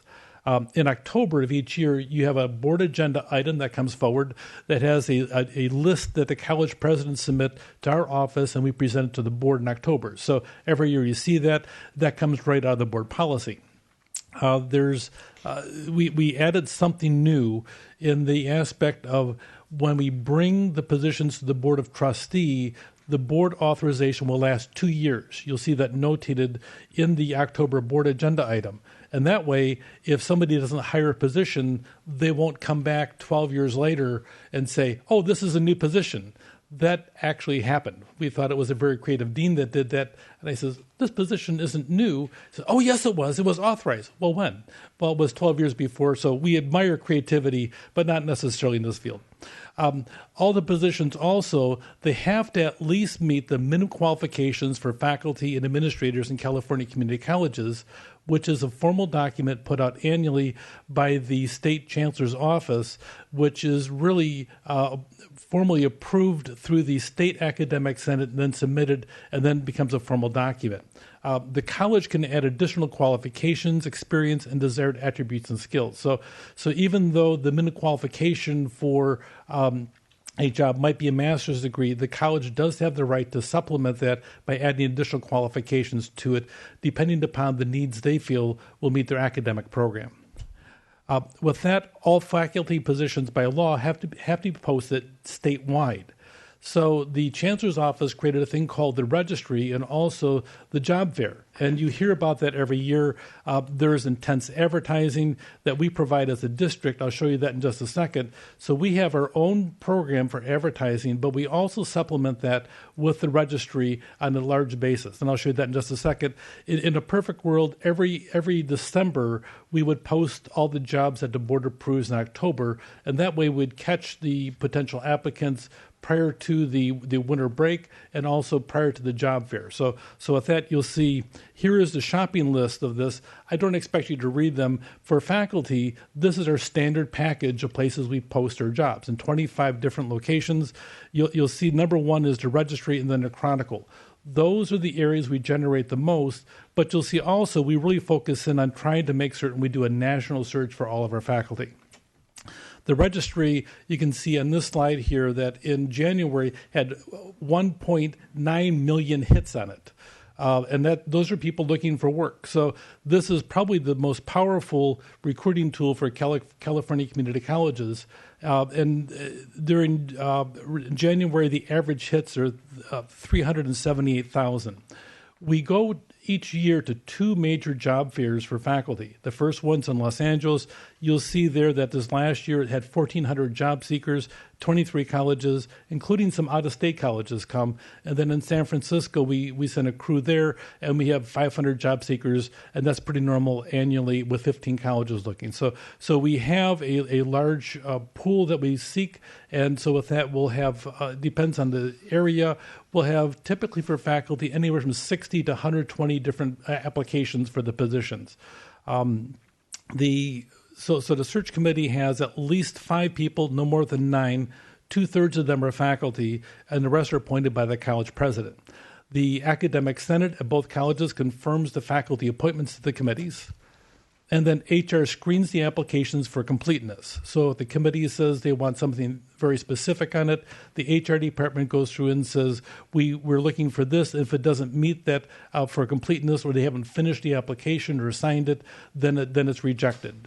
So then once that happens, the committee appoints 3 discipline experts, which are people that are specially appointed by the committee to serve in that capacity, and at least 2 of those people screen for minimum qualifications to the specifications in the job. The candidates can request an equivalency. You'll see that on every board agenda, you'll see an equivalency. Only the board can grant an equivalency. But what happens is somebody applies for it, it's a recommendation that comes to you from the academic senate. The committee members then they screen the materials for education, experience, and desirables.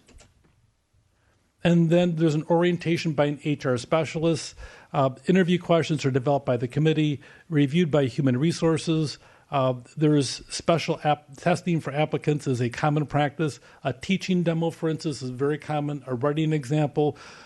Having one committee at, I think it was Irvine Valley College, they had a really fun one where they were hiring a dance instructor, so she had to teach the committee members how to dance. So you'll have stuff like that happening, but they try to make it content-oriented, and that way people can see them in action. So with that, the scoring's completed by each committee member, and then the chair works with HR to determine the lowest level to score the applicants, but the chair does not see the names. They see numbers as they go through in the screening process. So with that, the interview process we go through, we have an equal employment officer that really works on behalf of human resources, specifically on my behalf, to monitor equal employment opportunity compliance on the committee. And their job on that committee is to make certain that if there's follow-up questions that happen, that they're related to the job. The scores are tabulated. The committee sees the final average scores, and then the committee recommends 3 finalists for the second level interview. Now, I say that the presidents want 3 finalists. Generally, they will have them every once in a while. They have some difficulty providing that, and I get to the presidents hopefully make decisions based on that. But when they have 2 finalists, that really limits their opportunity to actually have a good second level interview. And one, they become frustrated, to say the least. I could probably speak on their behalf, I would imagine there. The candidates, they have to provide at least 3 references in the announcement. The committees typically look for current supervisors and colleagues. And then at the second level interview, the presidents provide an unranked list of finalists. And with that, they can seek further information if they choose to do that. But their finalists are given without candidate names. The questions are approved by the Vice Chancellor to ensure compliance, and they have at least one Vice President sit with them on the interviews for the second level. They can also now, something new, they can invite the chair. Now, they could have invited the chair probably before, but right now it's right into policy with that. So on the pilot program, we're doing something different. I mentioned this the last time. We're going to have a third-party check references. And that way we can go through and ensure a different source reference checking where we're going through looking at education experience and also civil court issues that may have occurred in the area for the finalist. So with that, the president offers the position contingent on reference checks. HR confirms the offer. The chancellor signs the authorization, and then it's placed on your agenda for your approval. So with that, I know it's 2 months in a row of the exciting topic of hiring, but you may have some questions from that. Dr. Schmeiler, you may want to comment too. We've been working really hard on this. It really is a team. So, Dr. Schmeiler, anything? She's at a loss for words. We should take a picture. It's a rare moment. I have words. Kathy Schmeidler, IVC Academic Senate President.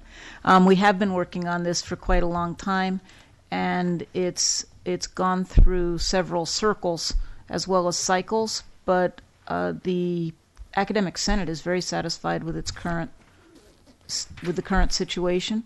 I think the faculty, at least certainly the people who speak to me, could see some other places where it could be improved, but this is a vast improvement over what we have had and will be a good jumping off place for some revisions in the not immediate, but in the future. The biggest thing is that we've loosened it up. This has been stagnating after a very unfortunate series of events, has been stagnating for too long, and it's about time to have it revisited and revised. I think Trustee Jemal has a request to speak. It's not working. Oh, no. And now there's Lang. Trustee Wright also has a question. David, thank you for your presentation. You asked my first question, which is I was going to ask how the academic senates feel about this. We heard from Kathy Schmeidler. We haven't heard from Saddleback College. Dan Walsh, Academic Senate of Saddleback College.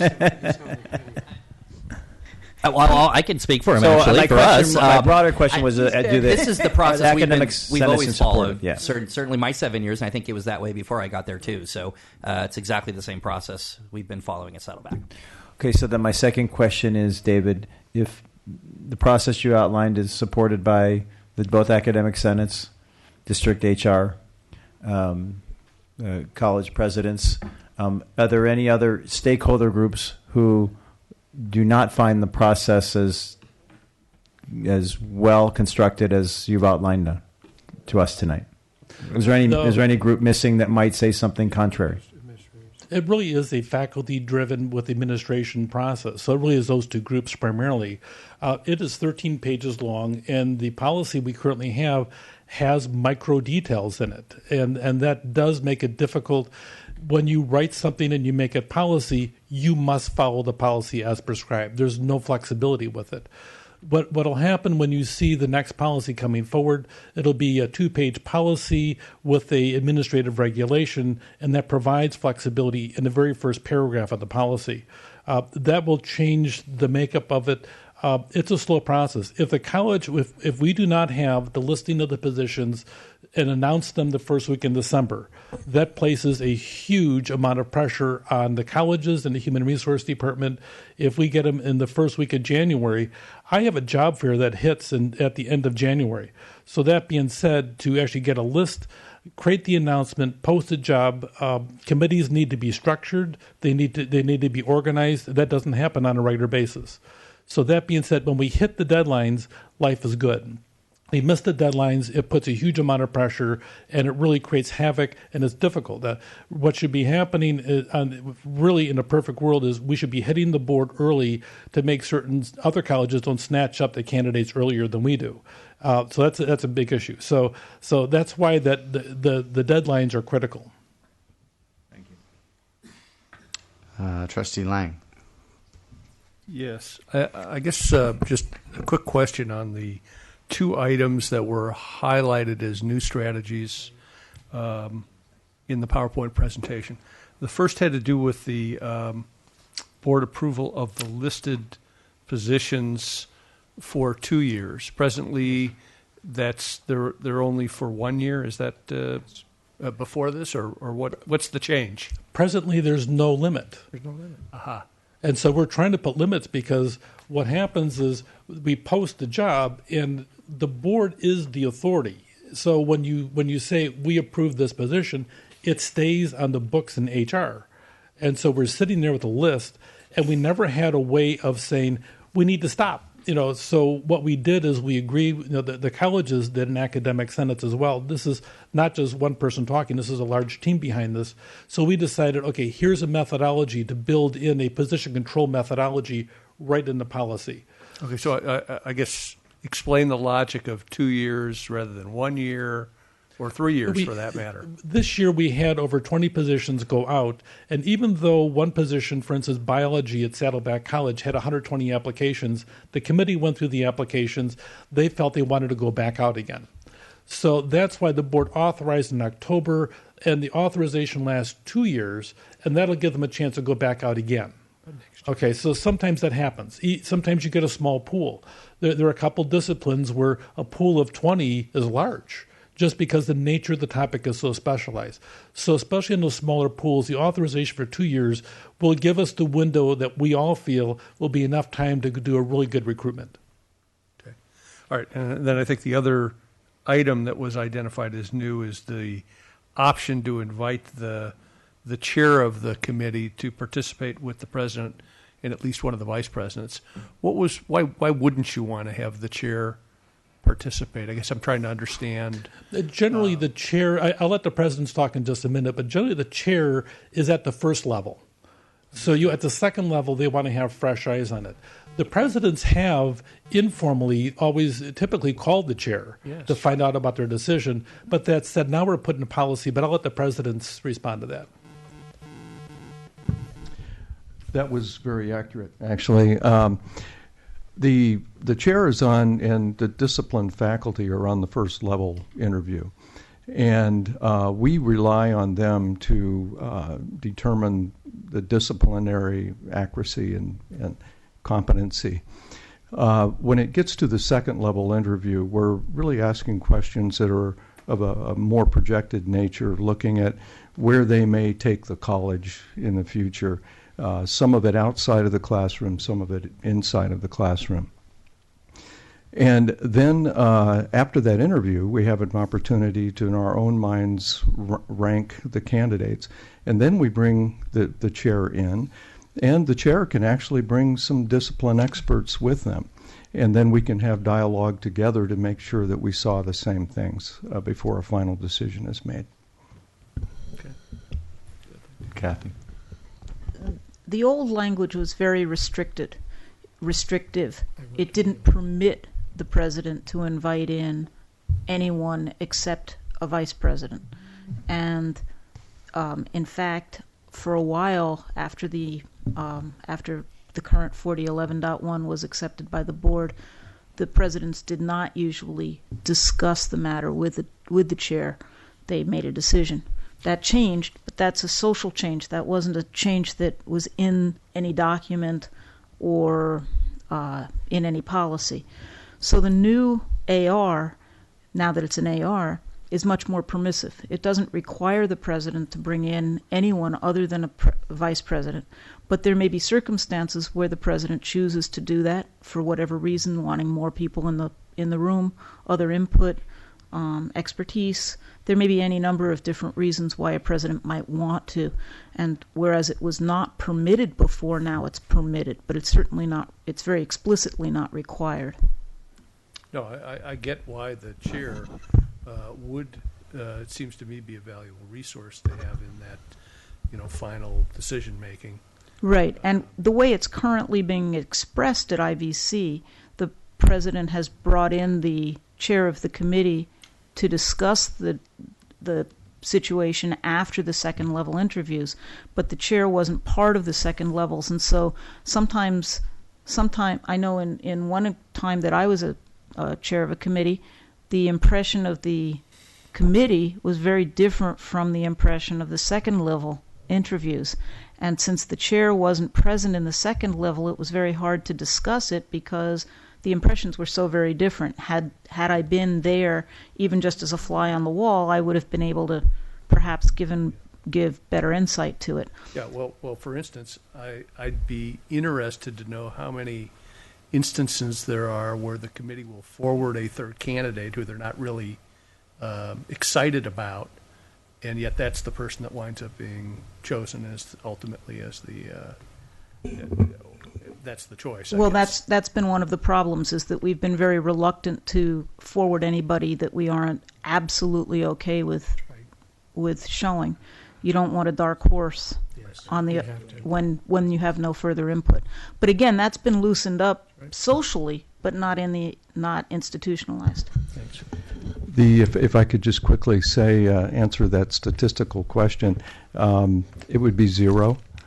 Is that following our dialogue, without really letting the chair and or discipline experts know what our ranking is, the vice president and I, we have been in concurrence, I believe, Craig, 100% of the time? 100% of the time, yes. Okay. Trustee Wright, I believe. Just a couple of comments. One is, David, thank you for this briefing. It was very good. I mean, I served on the first committee that put this hiring policy together, and it was not easy. And I'm glad that it's not as rigid as it was. The other thing I like is that these references are very important, that we check them out and check them out thoroughly. And I know one of the things when I've served on hiring committees, if these references are old, and I've seen them, where they've been 5 and 10 years old, where someone will have a letter that they've used a number of times, and you can see that it's really not a good reference.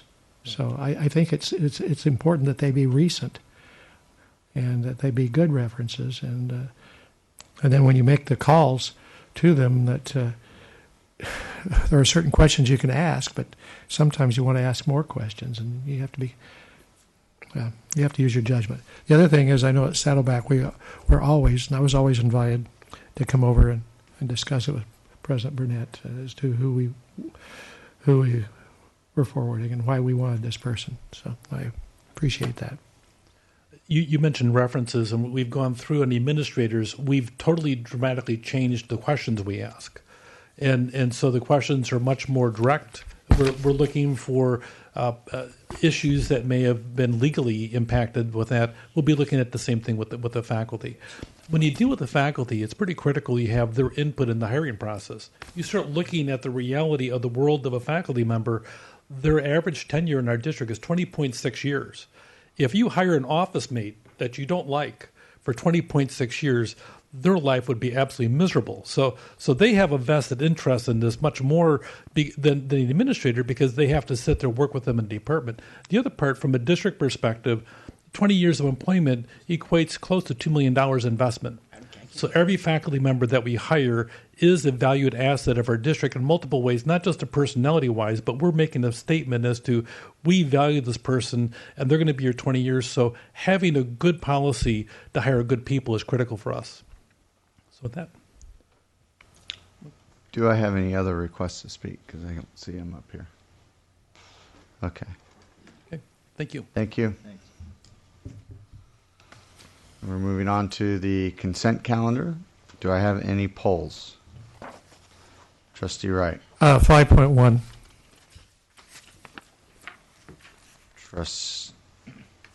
No others? Yeah. Trustee Lang. 5.7. 5.7. No others? I'll entertain a motion for the balance of the consent calendar. Second.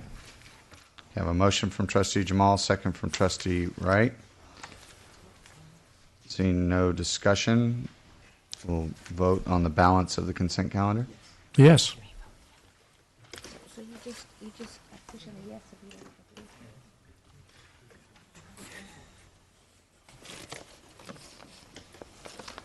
It's a unanimous yes vote with one trustee absent, one student advisor yes vote. So 5.1, Jim, you pulled that. Right, and there's just a minor correction. If you look at page 4, the first sentence, it says, on a motion made by Trustee Lang and seconded by Trustee Jay. I don't think Trustee Jay was present at our last meeting. I'm sorry.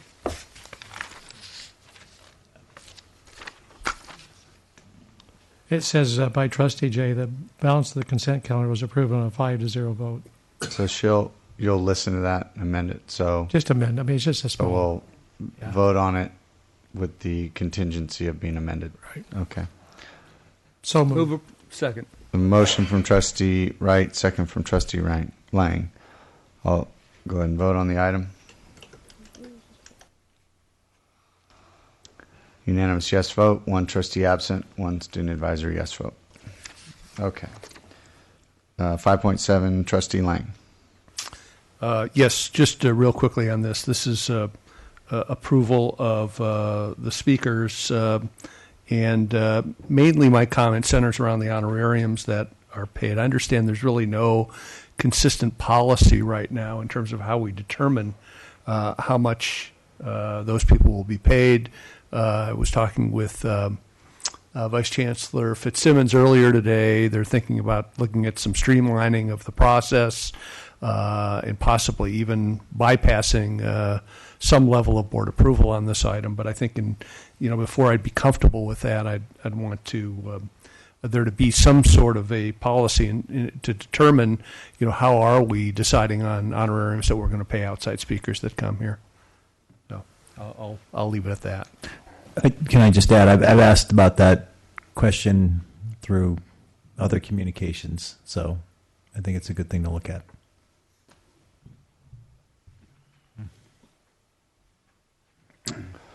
Okay. Second. Do I have a motion? But you moved it. Oh, you did? You want to move it? No, I didn't. He did not. So moved. Trustee Jemal moved. Trustee Lang seconds. 5.7. Go and vote on the item.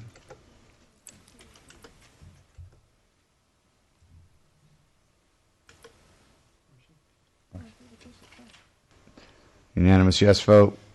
Trustee absent and one student advisor yes vote. Okay. Moving to 6.1, academic calendar for approval. Second. Motion from Trustee Lang, second from Trustee Jemal. Seeing no request to speak, we'll go ahead and vote on the item. Unanimous yes vote, one trustee absent, one student advisory yes vote. 6.2, district-wide air-blown fiber change order. Second. I have a motion for approval from Trustee Lang, second from Trustee Milchiker. You're doing. Any information we need other than what we see? Okay, we'll go ahead and vote on the item. Unanimous yes vote, one trustee absent, one student advisory yes vote. 6.3, Saddleback College Science Building Project change order. Second. Motion from Trustee Lang, second from Trustee Wright. Any information besides what's written? Seeing no request to speak, we'll vote on the item. Unanimous yes vote, one trustee absent, one student advisory yes vote. 6.4, Saddleback College Storage Area Networks. So moved. Second. Trustee Jemal motion, second by Trustee Wright. Request to speak from Trustee Lang. One of the comments that we heard during our listening sessions at actually I think this came up at both of the colleges, and the reason I bring this up is just really in the context of the first of three technology items that are on the agenda. This 6667 seemed to be that the colleges were feeling like they were being somewhat, I won't say ignored, but not necessarily feeling like their needs at the college level were being met from a technology standpoint, and not having full input in the technology budget that's coming forward. So I'm not sure if it's even appropriate for me to bring it up in the context of this particular item, and perhaps this speaks to having some sort of a report, which I'm happy to request. But I would be interested in maybe getting some comments about that in terms of how the process is working now, how the college technology needs are being handled, as opposed to some of the special projects that we have going that are more of a district level type project. So I don't know. So just to kind of help along, I know that we're going to get a report from the listening session notes, and that we're going to discuss those at our retreat, but we'll go ahead and call on. I'm certainly happy to hold off for a more robust report on this item. That's fine. Yes. We have two shared governance committees in technology. There's a district online education committee and the district-wide technology committee, or DTC. The technology planning process is under the purview of DTC, which is currently coming up with its first inaugural tech plan. That has been, a draft has been produced. It has been disseminated to the colleges for vetting. We have received that first draft back from the colleges for vetting. The colleges have ample representation on that shared governance group. It has been a consensual and collegial group, and you're invited to read the draft and what happens to it as it goes through the revision process. Okay. I'll accept that for All right. Seeing no other requests to speak, we'll go and vote on the item. Unanimous yes vote, one trustee absent, one student advisory yes vote. 6.5, Advanced Technology and Education Park, first building project. I'll move the item, but I had a question. Okay. We have a motion from trustee Jemal, second from trustee Wright. In the item, which it's ATEP IVC first building project, I think it mentions the reallocation of about $135,000 that was previously designated for branding. What kind of branding services were planned, and are they still being planned since the money is being reallocated from branding? That actually is being done by our development master plan consultants rather than by this group, but we put it in there in case there was some crossover that we needed to have because of timing. And then so it wasn't necessary for that particular contract, but was necessary in this contract for architectural services, additional design. So, I mean, when I hear branding, I think of marketing and branding. Is that what was meant here? They use it in a planning way, not necessarily marketing way. I see. Maybe okay. Randy Delana could provide a little more expansion of that definition.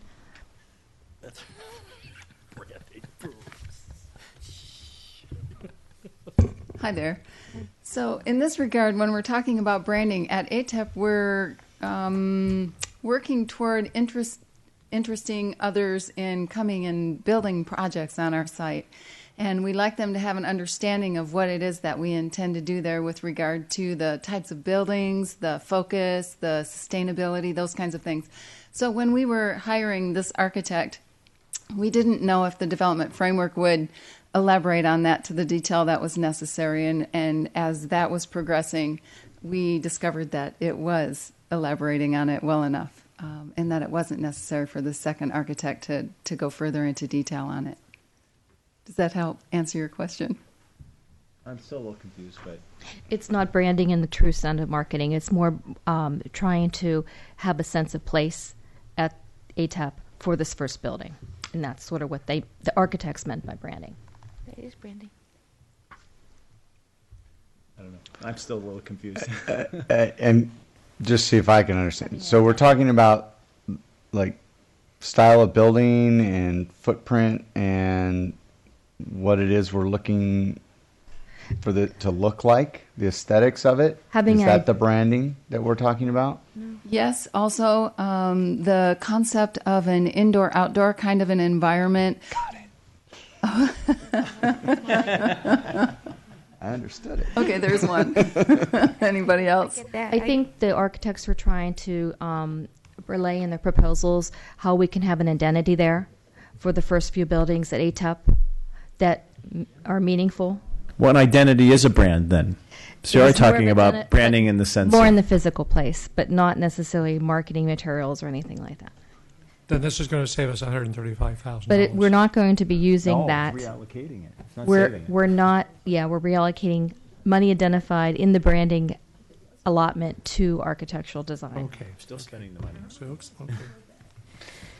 Are we good? Did I have a motion on this yet? Yes. It's been a long time. I moved it. Oh, you did move it, and then you asked a question just to mess things up. All right. So, seeing no more requests to speak, we'll go and vote on the item. We have a unanimous yes vote, 1 trustee absent, 1 student advisory yes vote. 6.6, computer equipment and related devices. Motion from trustee Wright. Second from trustee Lang. Seeing no requests to speak, we'll go ahead and vote on the item. Trustee Jemal. Unanimous yes vote, 1 trustee absent, 1 student advisory yes vote. 6.7, contract with Neudesic. Neudesic again. Second. Motion from trustee Lang, second from trustee Wright. Seeing no requests to speak, we'll go ahead and vote on the item. Unanimous yes vote, 1 trustee absent, 1 student advisory yes vote. 6.8, ATEP Land Exchange Demolition Project Change Order.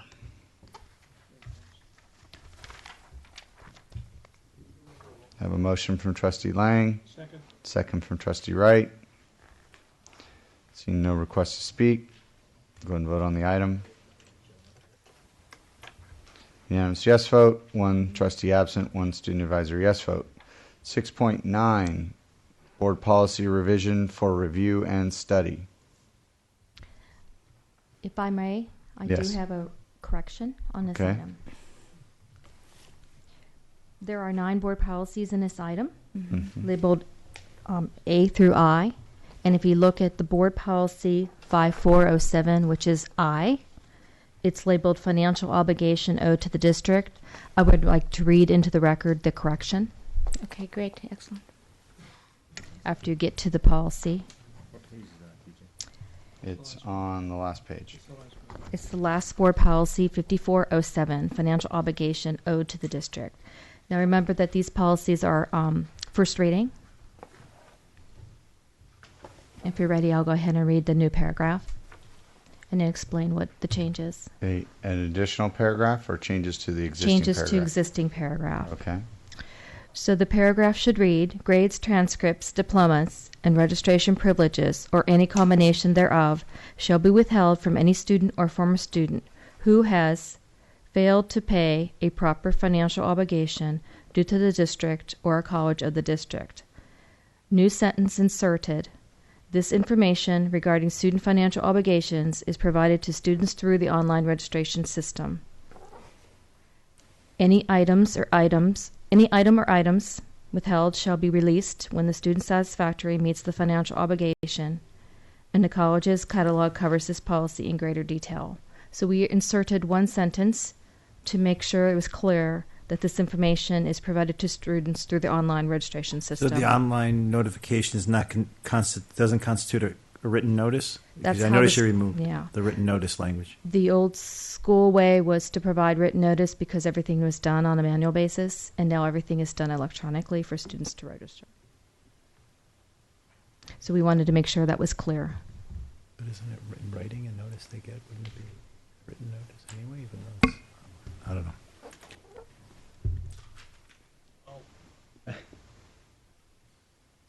Move for a review and study. That item? I had a couple other questions. I have some questions. I'll move the policies that are presented to us today. For review and study. For review and study. I'll second that. So I have a motion from trustee Lang, a second from trustee Milchker. Do you want to express your views tonight, or will you give them to staff? I just have a quick comment. Okay. The one about the board policy for grade grievance. I know it looks like you're doing away with the board policy. So the administrative reg, will that be provided to the students so they'll have access to that? Yes, absolutely. Okay, because that's, this They're moving the BP to an AR because it's very, very prescriptive, and it allows more flexibility. So as things need to be changed by the administrative Missions and Records Office, et cetera, it can be done in a more timely fashion for students, so it can be obviously communicated to them. Okay, because this is an important policy. Absolutely.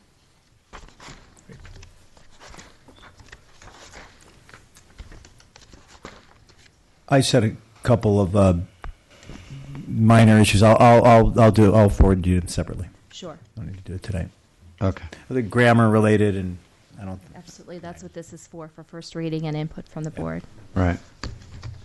Will we be able to get an electronic version of the change to that one? Absolutely. Okay. Yeah. Trustee Lang. Yeah, my only comment was on the first one presented to us tonight, 108. Those of you that actually went through the process tonight, since I didn't, I would maybe ask that you look at the policy that's laid out here in light of the process that occurred and make certain that you're satisfied that this captures the what should be good board policy on this matter. I would be amiss to say that, just to put in context, it just happened to coincidentally occur at the same time that we did have vacancy on the board, but we're doing a cycle review of all the board policies, and we're hitting the BP 100s and AR 100 series. So there are some more 100 series on their way to the board in the next few months or so. Mm-hmm. All those board policies and administrative regulations dealing with board-related matters have been reviewed by legal counsel for Brown Act and various ed code updates, etc. And so they'll be coming along in batches. Well, having just gone through it, Right. I do know that this language basically just copies the ed code because we went through that in detail when we were making sure we were doing it right. Right. Okay. And there aren't very many changes being recommended on that particular one. Okay. One word. Yeah. I need to vote. Any other requests to speak? Seeing none, we'll go ahead and vote on the item. Unanimous yes vote, one trustee absent, one student advisory yes vote. 6.10, Irvine Valley College Administrative Regulation 2150, Smoke-Free District. I'll move it, but I had a question. Do you have a question? So did I.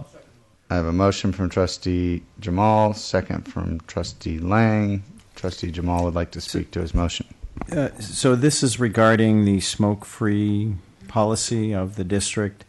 And I'm just curious, we talk in here the approval of a new fine of $38 for violation of AR 2150. I'm just curious, do we have the authority to impose and collect this fine as the South Orange County Community College District? Yes. The BP and AR that was approved in January of this year did have language in it that said we may do citations. It allowed the flexibility for each college to decide that on their own. Saddleback College has determined that they do not want to have a fine at this point, and Irvine Valley College has determined that they do. And that's what this is for Irvine Valley College. Okay, so I'm not supportive of having one college not imposing a fine and the other imposing a fine. So I'm going to vote against this. Trustee Lang, did you have anything to add or question? I did.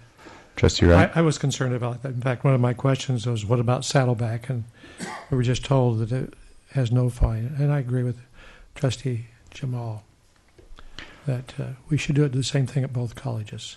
The other thing I had a question about is maybe we could make the fine a little lower. Trustee Melchiker. Yeah, I am concerned somewhat about this too. I know this is just for review and study. We're not approving it, and it will be brought back to us. But I would. No, this is an approval. Oh, this is approval. This is an approval. I was thinking back at the last one, yeah, I'm not ready to approve it tonight. I'd like to hear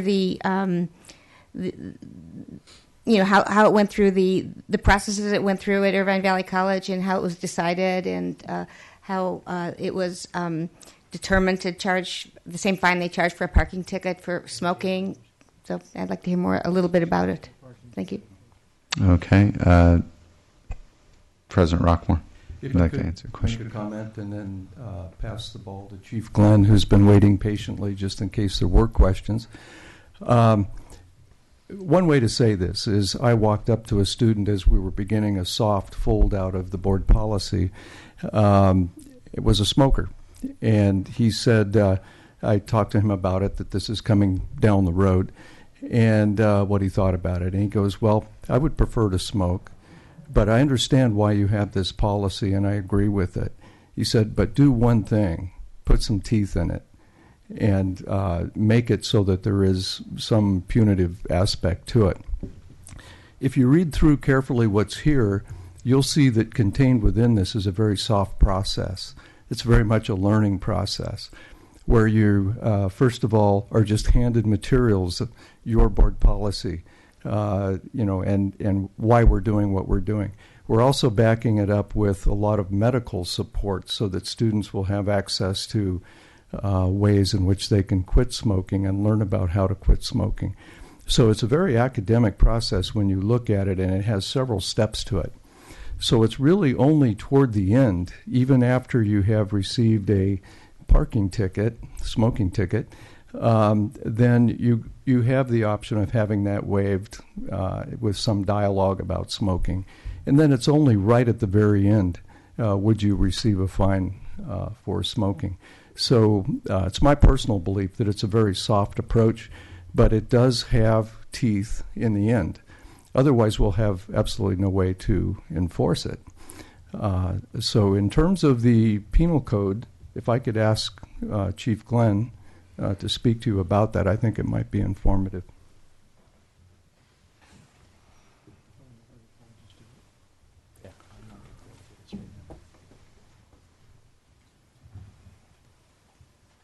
Thank you for allowing me a few minutes to advocate for the passage of this particular BP and NAR. What we're trying to do is provide for a penalty or means to deal with willful and persistent violators of the smoking policies. If we don't have that, we're unable to enforce that or actually impose any kind of controls to ensure that we have a smoke-free district. There needs to be something for police officers to use. Otherwise, we would be ignored. There may be regulations in the Student Code of Conduct that can be applied or other policies through HR, but when we talk about those that might come onto our campus that have no affiliation with the college, then we have no tool whatsoever to enforce this policy.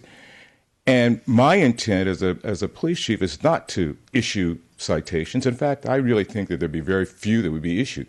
But it does provide us with a provision to enforce that law when we find somebody who just does not want to follow the policies of the district. Without that, we cannot uphold that policy that has been passed back in January.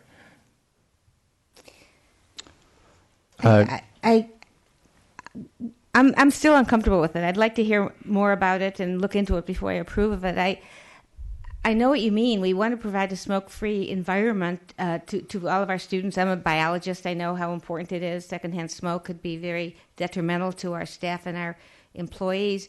But yet I kind of hate to put our wonderful police department in the business of issuing smoking tickets to our students. Somehow it's something in it reminds me of kids smoking in the bathrooms in high school, which is bad, I know, but I have to think it through before I vote for it. Okay, thank you. If I could respond to that, I agree. I don't want to be the smoking police.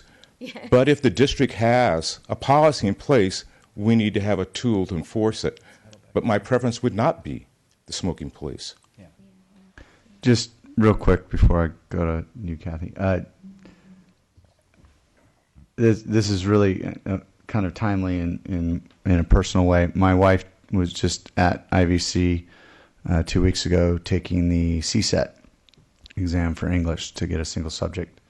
and she was appalled by not only the number of smokers, the gauntlet that she had to go through to get in and out of the building, but the amount of cigarette butts on the ground within feet of ashtrays. Like, it was, she said it was just disgusting. And my only response I could give her was, I'm confused because we passed a policy for no smoking. So this couldn't be more timely for me. And if we need to put teeth in it to get that cleaned up, I personally will vote for it. Kathy. Kathy Schneider, IVC Academic Senate, and a resident process wonk. The board policy and the AR went through extensive review at both colleges and here at the board, the BP at the boardroom. The AR went through all the governance groups, and at least at IVC, I'm sure, and I'm convinced also at Saddleback, the various other kinds of committee work that needs to be done. And ultimately, the final product had universal support in all of the governance groups and the committee structures at the two colleges and the board policy and administrative reg committee, which is a district-wide committee. And it included the provision that there could be teeth, that there could be fines if a college wanted to. IVC has discussed this at length, again, in all of its governance groups and at all of its strategic planning committees and the college-wide council called Strategic Planning and Accreditation Council. And again, instituting this program of a series of warnings, educational opportunities, and only after warnings that were disregarded. So there's a record of warnings that have been given. Students have signed something saying, yes, I've been warned and I've seen this educational material. Only after that has been completely used up, and then there's repeat offense, would a citation be given to a student. So this is all part of our internal policy and how we would be enforcing these rules. And again, from the process perspective, this has gone through all of the governance groups. This has gone through all of our strategic planning committees, our academic senate, our classified senate, and our college-wide council. And it is certainly your right to say that we shouldn't do it. That I'm not disputing that. But in terms of what our college wants to do, this is our college's desire to enforce this rule and to enforce it properly. And we think this is the tool with which we should do that. Thank you. Just one real quick clarification on process. Well, that didn't work. I've gone through the last couple of agendas, and I don't see this particular item as a review and study item, that this is the first time we're seeing it and being asked to vote on it. I would entertain an amendment to the motion that we change it to review and study. Can I amend the motion? I'd like to amend the motion to make it review. Well, only the maker of the motion can amend it, or the seconder. I think was I the maker? Was it Keefe? I accept the amendment to the motion. Okay. Second. Okay. It's the fine. Okay. Well, if we're doing it for review and study, still want to speak to it. Okay. Yes, I just want to say I'm very much in favor of this administration regulation, and I will support it when it comes to the vote, to a full vote by the board. I have no problem with delaying this for one meeting, and I'm assuming we're talking about bringing this back to the next meeting.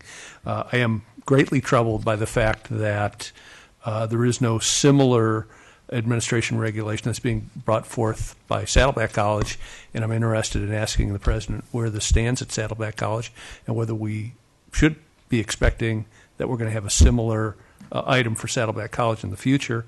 I think it's just fine that if somebody wants to affect their own health, they have that right. But when they start affecting the health of other individuals through secondhand smoke, that's a problem.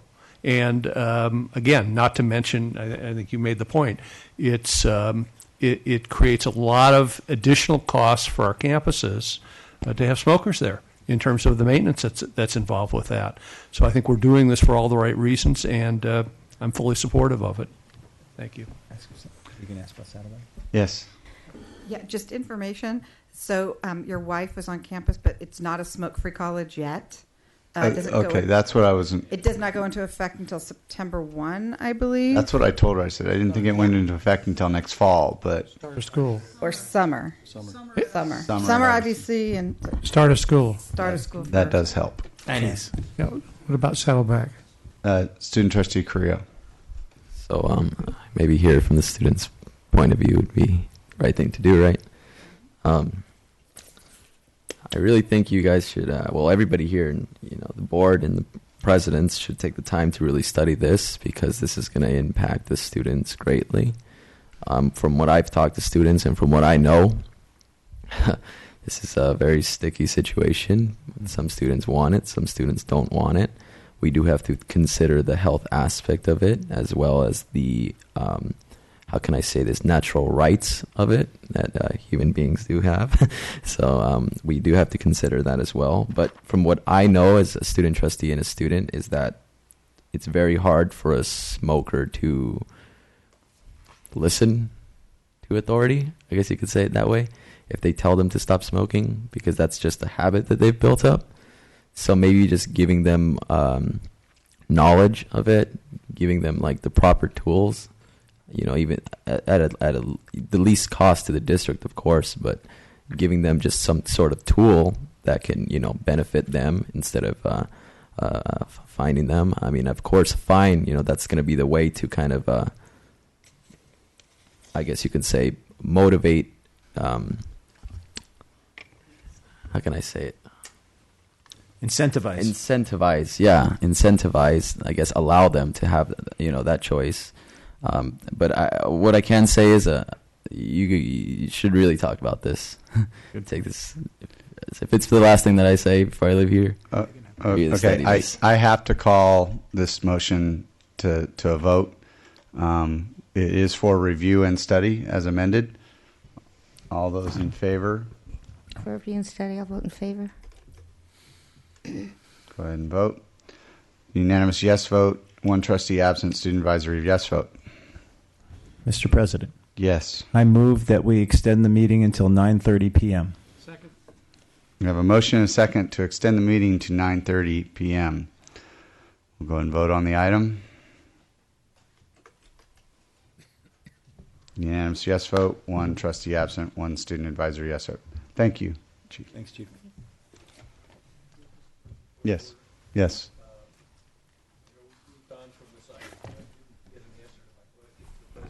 Oh, damn. Oh, shit.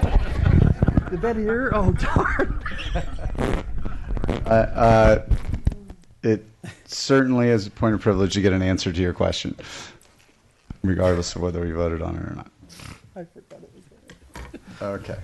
Am I able to answer? Yes. Thank you. You got all the time Trustee you need Lang. now. Almost there. 9:30. Well, first off, the Saddleback College official position is that it went through our college-wide process, participatory governance, and the recommendation came to me at the end to not impose a fine. There are lots of reasons why they came through that discussion, just like IVC came to their conclusion. One thing I'd like to note, it's interesting, Carol Hitton just texted me over there, is be aware, she says that we found that there are 37 community colleges that have smoke or tobacco-free campuses. Of them, 11 have fines. Mm-hmm. The second thing is I think one of the reasons that we didn't come forward is exactly what actually our other police chief at IVC just said, is we don't really want to have our campus police that all of a sudden become smoking ticket givers all day long. And if you think about the implementation of that, you could see where that goes, especially with employees calling police all the time to go off and give this person a ticket. But putting that aside, one of the things also is that we have not implemented our policy yet. So we don't know, how our student body and how folks, and including employees, by the way, and visitors, how they're going to respond to being a smoke-free campus. So another reason was just to wait, let's see how it goes through for a year, and then we would come back and reevaluate if there is continued problems. And there is actually a remedy, as the chief also mentioned, under student discipline if it becomes a serious issue with a particular student, and there is a recourse for that already. Okay. Carol, is that enough? Okay. All right, thank you. Is that we good with that? Yeah. Lame. All right. There was one comment in the listening session on this too. There was. Okay. I'm sure we'll hear more about it then. Against it. 6.11 Irvine Valley College reorganization of instructional unit. Approved. Second. I have a motion from Trustee Wright, second from Trustee Milchker. Seeing no request to speak, I don't know. The thing's not working. You want to speak to it? Trustee Lang. It seems to me that we've had a number of different IVC reorganization items that have come before us in the past, and I'm concerned as to whether this is another Band-Aid solution to the situation, or whether you're viewing this as more of a permanent solution to the administration of the various areas of the college. So maybe you can just comment. I can, and certainly Craig Justice, Vice President for Instruction, can provide more detail. But this is generally driven by a vacancy. When we get vacancies, it gives us the opportunity, the leeway, to consider the organization for efficiencies. And that's exactly the case here, is that we currently have the fine arts and business schools combined together. And because of the vacancy in that area, we have the opportunity now to think about the synergism of moving our business program together with our extended education, because there is a lot of connection there. And then we couple that with the arts, which is a growing program, but it's also a very intensive performance program as you look at it. And that is a responsibility and duty that is huge. And so we really do need to have an administrator that's focusing on those performances so that we can assist the faculty all the way through the theater, dance, choral, instrumental music, all of the things that we do. So, yes, it should be a lasting change. It is modeled after other colleges that have done it this way. And it probably won't be the last change as opportunities come forward, because we are growing. We're also at the time very low among particularly Orange County community colleges in terms of our dean support. And so this gives us the opportunity to sort of get back where we were when some of the other changes were made for the purposes of downsizing, when we were going through the budgetary issues that we were. So that's the reason why you've seen as much as you have. Hopefully you don't view it as a negative, but that we're constantly thinking about how to do things better when we have the opportunity. Okay. All right, but you're not getting the notice. I'm not getting it. No. Trustee Wright. Marcia, did you have a comment? No, I didn't. Just one quick question. Now, how many people are supervised in business science? How many people does that dean supervise? And how many people would the new dean of online and extended education pick up to supervise? Trustee Wright, that's a great question. So the School of Business Sciences is one of our smallest, but extended ed is medium size. Okay. But it's a good synergy there with the Doing What Matters agenda and delivering fee-based contract education. Well, how many full-time faculty are we talking about? In business, there are 13 and numerous adjunct in our Emeritus. We have no full-time in Emeritus. Sure. Okay. Okay. Trustee Jemal. I just wanted to know the Chancellor's opinion on the IVC reorganization. Since the President's report to you. Yes. This reorganization has been waiting to happen for probably a year and a half. It's been in the works. It makes sense to me. The organization as it was before, I don't think made so much sense. So I've been in support of this change. Okay. Seeing no more requests to speak, I think. We'll go ahead and vote on the item. Unanimous yes vote, 1 trustee absent, 1 student advisor yes vote. 6.12, authorization of payment to trustee absent from board meeting. Move approval. Motion from trustee Milchker, second from trustee Wright. Go ahead and vote on the item. Or did you want to say, I don't know whether it's real or not, so trustee Lang. Clear the vote, please.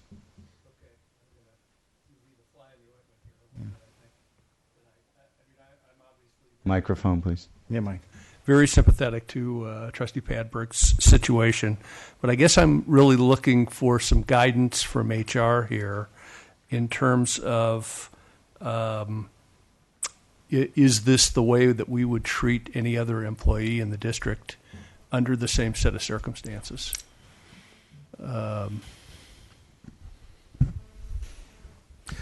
Employees have certain rights that come with their job. So there's a certain number of sick days, certain number of vacation days.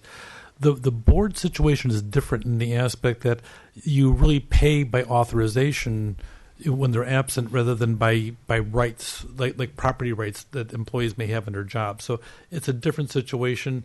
If you have somebody continually absent as an employee, then certain things happen because they can't execute the functions that they have as an employee. Yeah. I guess my point here is that I think it's left to us to self-police ourselves on matters like this. And I think that we need to, hold ourselves to a certain standard. And so I'm just interested to understand what best practices are here in terms of the situation. If an employee is absent from their work over a period of time, the supervisor needs to take appropriate action. In your case, you are the supervisor of everything here. Okay. Chancellor Portner. As you know, we faced this issue a couple of years ago with Trustee Fuentes. And he missed a lot of meetings over a period of a couple of years. He would attend when he could, but he often did not. I had conversations with our legal counsel about how long do we let a trustee be absent from meetings before we take some kind of action. The response that he had is these are elected officials, and you don't remove them from office very easily. And it takes a long time and difficult to do, but it could be done. I don't expect the Trustee Padberg's situation to last very much longer. Anybody else with a request to speak? Okay. We'll go and vote on the item.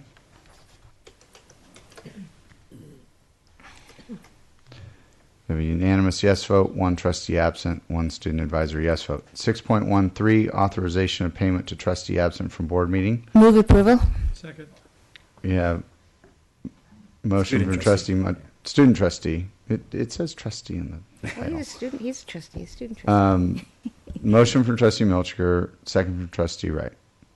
And so the only, I guess, you need to abstain. Yeah, okay. Go ahead and vote on the item.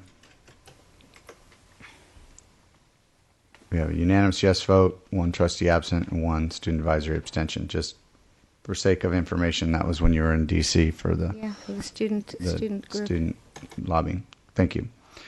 6.14, academic personnel actions.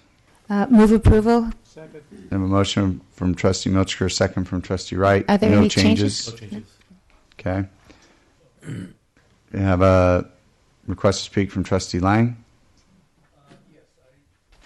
I just noted in this item on 614 the retirement of biology instructor Professor Priscilla Ross. Yeah, saw that too. Am I on the right item? Yes, you do. Yes, you do. Okay, thank you. And I just wanted to extend my thanks to her for all of the years of great service that she's provided to this district. She's been a tremendous asset to us. Absolutely. I echo that. Yeah, I echo that also. I noted down there she's many years as a former biology teacher myself. I know she's a great biology. She is a great biology teacher. Yeah, she is. She was instrumental in my daughter's science fair project. Wonderful. Yes. All right. Go ahead and vote on the item. Unanimous yes vote. 1 trustee absent. 1 student advisory yes vote. 6.15 classified personnel actions. Move approval. Motion from Trustee Milchker. Second from Trustee Jemal. Okay. No request to speak. These are the old ones, I guess. All right. Go ahead and vote. Unanimous yes vote. 1 trustee absent. 1 student advisory yes vote. 6.16 adopt resolution 1522 classified employee layoff. Second. A motion from Trustee Lang, second from Trustee Jemal. Seeing no request to speak. I'd like to talk. Never mind. Trustee Wright. Just a concern about this was that this was brought up in the listening, one of our trustee listening sessions about this individuals like this changing from 40 hours a week to 20 hours a week. There was a number of people expressed concerns. I just bring that up. Yeah, I think this position was brought up at the listening sessions. Yes, it was. Any answer to that? Why it was moved from 40 to 20? If I could just talk briefly and turn over to President Burnett. On this position, this is one of the positions that was shifted from ATEP originally several years ago, and Saddleback College, through President Burnett's initiative, absorbed multiple positions, including this one. They find, what I've been told is that they find that this position, that they don't have the need for the skill set involved with this particular position, but President Burnett can go ahead and amplify that. Well, actually, if you want more information, Vice President Carol Hilton's here because in the technology area, and Jenny McHugh is actually who this person was reporting to directly. But that's it. The bottom line is there's not enough work for a webmaster. One of the things you should be aware of is that the old days of webmasters, it's very different today than it was before. In the old days, the webmaster did everything. It was kind of the person and go-to for our entire website. The web and the electronically and technologically as well as practical basis has changed so dramatically that multiple, if not lots of areas are now involved. So you have the marketing side that's involved, you have the technology side involved, you have every program's involved, etc. So it's no longer one person that does webmaster anymore. The job's almost becoming, I don't want to say obsolete, that's probably a little bit strong, but the whole industry has changed dramatically. So I hate to be so bold. Well, anyway, it's changed dramatically, and they said there's just not enough work for the particular job of a webmaster. So that's why. And we have 2 of them, by the way, at Saddleback. Yeah, and I'm sorry. I think... Carol, did you want to add to that, or... I think actually President Burnett said it very well, because when we this position was moved from ATEP, we already had a full-time webmaster in the IT department. This particular position did not go to the college IT department. It went to the college marketing department, and it was absorbed there. And that's why there's the difference. So we already do have a full-time webmaster. So this was specifically relating to the website and marketing. And I think President Burnett explained why that's an issue. I'm not going to... Okay. So no request to speak. Then we'll go ahead and vote on the item. You have a unanimous yes vote, 1 trustee absent, 1 student advisory yes vote. We are now at board agenda item 6.17 regarding a public hearing of the opening proposal from the California School Employees Association, Chapter 586. Before we have that public hearing, Vice Chancellor David Begay will provide an introduction. The board will conduct a public hearing to provide an opportunity for the public to comment on the CSEA Chapter 586 opening proposal. If you have any questions throughout the public hearing process, I'll be here to assist. Does the board have any questions for staff to assist with their understanding of this matter? That's good. Seeing none. So the board, oh, go ahead. That's coming, yeah. So board item 6.17, public hearing on the matter at hand is now open. Public comments are not to exceed 2 minutes. Do I have any public comment polls? Anyone requesting to speak? Seeing none, the public hearing is now closed. Is there any further discussion on this matter by the Board of Trustees? So then item 6.17 is now concluded. It's not a motion item, is it? No. So that's it? All right. So now we're on to reports. 7.1, Saddleback College and Irvine Valley College Professors of the Year. We did that during the resolutions. That's good. 7.2, Saddleback College and Irvine Valley College Speakers. Seeing no requests for questions. 7.3, staff responses to public comments from previous board meeting. See there the comments. I just want to thank staff. I think we finally got this figured out, how to do this the way it works for all groups involved, to where we're letting people know that we do listen to them and we don't ignore them. Thank you very much. 7.4, basic aid report. 7.5, facilities plan status report.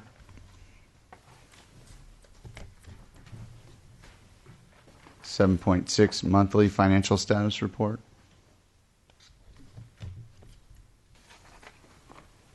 7.7, retiree OPEB trust fund. Still looking very healthy. 7.8, quarterly financial status report. Question from Trustee Lang. Actually, I had asked a question of this. And since Mike. I shouldn't be the only trustee to hear it, I would ask. Microphone. If Deborah or Kim would like to maybe make a comment about my question, which had to do with why the expenditure numbers were so different from the projected numbers, were so different from the actual numbers in the prior periods. Executive Director Kim McCord has prepared a response for that. If I could ask him. Oh, you're going to come up? Yeah.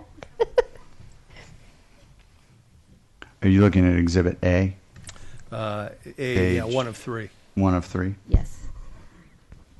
And the question related to why the current projection compared to the previous year looks so different. Hi. So the first three columns in that report are actuals from the last 3 years, and the current year is a projection. And we basically base that projection on our budget. So we don't know if people are going to spend all their money or not until we close the fiscal year. We know we have savings and position vacancies, but we don't try to meticulously calculate that. So we just base it on the budget at this point. Last year at this point, I think we estimated $194 million in expenses, and it ended up only being $185, as you can see. So there was a $10 million difference. We don't think we'll end up at $208. It'll be somewhat less than that. But we do have an unusually larger budget this year. We had some one-time money from the state. We also were spending down some of our ending balances from last year as well. Thank you. Okay. Reports from administration and governance groups. Seeing Dan Walsh is not here, unless Kathy would like to speak for him again. Or once is enough. Okay. Faculty Association. Yeah, I'll make this brief due to the late hour, and I can't even focus my eyes anymore. Congratulations with the Faculty Association. Would like to congratulate new trustee Bobby J. Welcome. Also, we want to thank student trustee Carrillo for his service this past year and wish you luck for the rest of your future endeavors. And I also want to congratulate all of the professors of the year for this year. I think they've all done a wonderful job as always, and we're happy to always see them get awarded and their service valued. Thank you. Thank you. Irvine Valley College Academic Senate. Thank you. I echo my colleagues' remarks, but I won't repeat them. And I'd like to thank those of you who could come to the listening session and all of my colleagues who also attended and participated at the listening session. The general sense that I've been hearing at IVC is that those are a very good idea, and we're glad that you've been coming, and we look forward to the next one. And we appreciate that you actually are listening, not just attending. So we thank you very much. That listening session at IVC was followed by a celebration of new faculty members, in particular honoring those who will be tenured when they begin their next academic year, but all of our new faculty members. And I think Craig Justice estimated that approximately a third of our faculty were honored as first, second, third year, or fourth year faculty members last week. So that's really quite impressive, and again speaks to the changes and the growth at IVC, both changes and growth, and what we see in the faculty. Our faculty has grown in size, but also we've seen retirements and we've been seeing shifts, and that's what we see in our administration and staff as well. Jack Appleman, in addition to just having been named one of our teachers of the year, part-time teacher of the year, also led a team of students who won a competition at the Orange County Fairgrounds held by UCI. It was their project was the Triage Assistant Rescue Robot. And this is the UCI Rescue Robotics Competition, and they won first place for that robot, that team. The team was students, part of a club, not a class, and the club is advised by Jack and Ilkner Urbis White, who's a full-time faculty member in engineering and mathematics. I wanted to bring that to your attention as well. And I would like to just add my pleasure and regrets that Priscilla Ross is retiring, not just as a faculty member, of course, but in particular, she was one of the two faculty members who were in the department when I started. And so I've known her for 20 years now, and her departure will be felt, I think, across the campus. So thank you very much. But she's moving up to Sacramento, or rather Davis, to be near her children and her grandchild. So it's all good.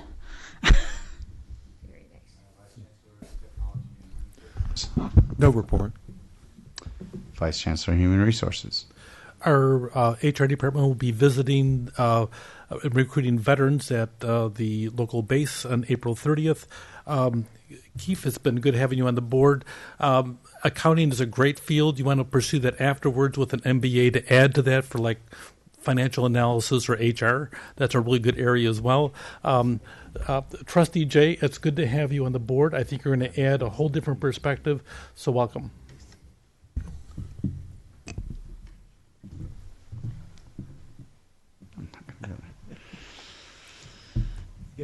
Vice Chancellor, Business Services. Thank you. I have a written report included in the packet. I'd be remiss to not mention that Dr. Randy Peoples has retired from the district as of April 1st. He was such a gentleman and professional and will be really sorely missed. So I'll try to keep the tradition up and put the ATEP development status report within my board report every month so that you can keep apprised of what's happening. There's always something going on, and it's a lot to keep up just on your own, so I'll make sure that I do that. I also want to say goodbye to Keefe Carrillo. You've been a pleasure to work with, and also welcome Bobby J. as a new trustee. Thank you. Irvine Valley College Classified Senate. Thank you, sir. Vincent Cooper, President of the IVC Classified Senate. On behalf of the classified employees at Irvine Valley, we welcome you, Trustee Jay. Congratulations on your new appointment. And thank you, Student Trustee Carrillo, for all your service this past year. It's been a pleasure working with you as well. And also, just a quick note, thank you very much to the board for holding a listening session. It meant a great deal to the classified staff. So I thank you. Okay. CSEA. Scott Ferguson Green, President, CSA Chapter 586. First of all, Trustee Jay, we welcome you. Congratulations on your appointment. Also, too, just a couple of things. We wanted to first thank the Board of Trustees for the listening sessions. I got tremendous amount of good, positive feedback on both campuses about the listening sessions, and so we're looking forward for the listening sessions to continue and to keep the dialogue going. We also want to thank the Board of Trustees for the resolution recognizing the California School Employees Week. It's something that is a morale booster for all the classified employees, so thank you. Saddleback College Classified Senate. Thank you, Mike Sauter, Classified Senate, Saddleback College. I'd like to also say thank you to our newest board member, Trustee Jay. Welcome. My colleagues said just about everything that I was going to say. The listening session, we really appreciate the listening session. Having that opportunity to have that open public dialogue is much appreciated. Unfortunately, I want to apologize. I was not able to make it. I've been serving on a jury duty for the last 2 weeks and will probably continue to be on that jury for a couple more weeks. Keefe, good luck in your transfer. Law, I don't know. We'll see. We'll see what the jury comes to, but maybe law is in your future because you've very well spoken, and I appreciate your efforts here as trustee, but thank you. That's all. All right. Thank you very much. Okay, so tonight we adjourn our meeting in memory of several employees. Armando Ruiz passed away on April 2nd. He spent 40 years devoted to education as a teacher, administrator, and counselor. He served as a counselor at Saddleback College and Irvine Valley College and vice president of student services at IVC. Armando was a passionate, lifelong advocate of higher education. Janice Jensen, an ESL instructor at Saddleback College for more than 30 years, recently passed away. Most recently, she helped students in the LRC Tutoring Center. She was also integral to the ESL department's International Voice magazine. Manuel Cortez Rangel, a former Spanish instructor at Saddleback, passed away following injuries he sustained in an automobile accident on April 11th. Manuel is currently teaching at Moreno Valley College. Professor Julie Bright passed away after a 10-year battle with cancer. She started at Saddleback College in 1989 as nursing faculty, but also served as Dean of the Health Services and Human Services from 2000 to 2002 and Human Services Department Chair. Julie exhibited dignity and strength throughout her treatment and, as her name implied, always saw the bright side of life. We also mourn the loss of former Saddleback College football player Zach Cornwell, who recently passed away at the young age of 20. He was a redshirt freshman at Saddleback during the 2013 season. Played 8 games for the Gauchos last season before transferring. Our thoughts and prayers go to their families, colleagues, and friends. Thank you and good night. 9:29.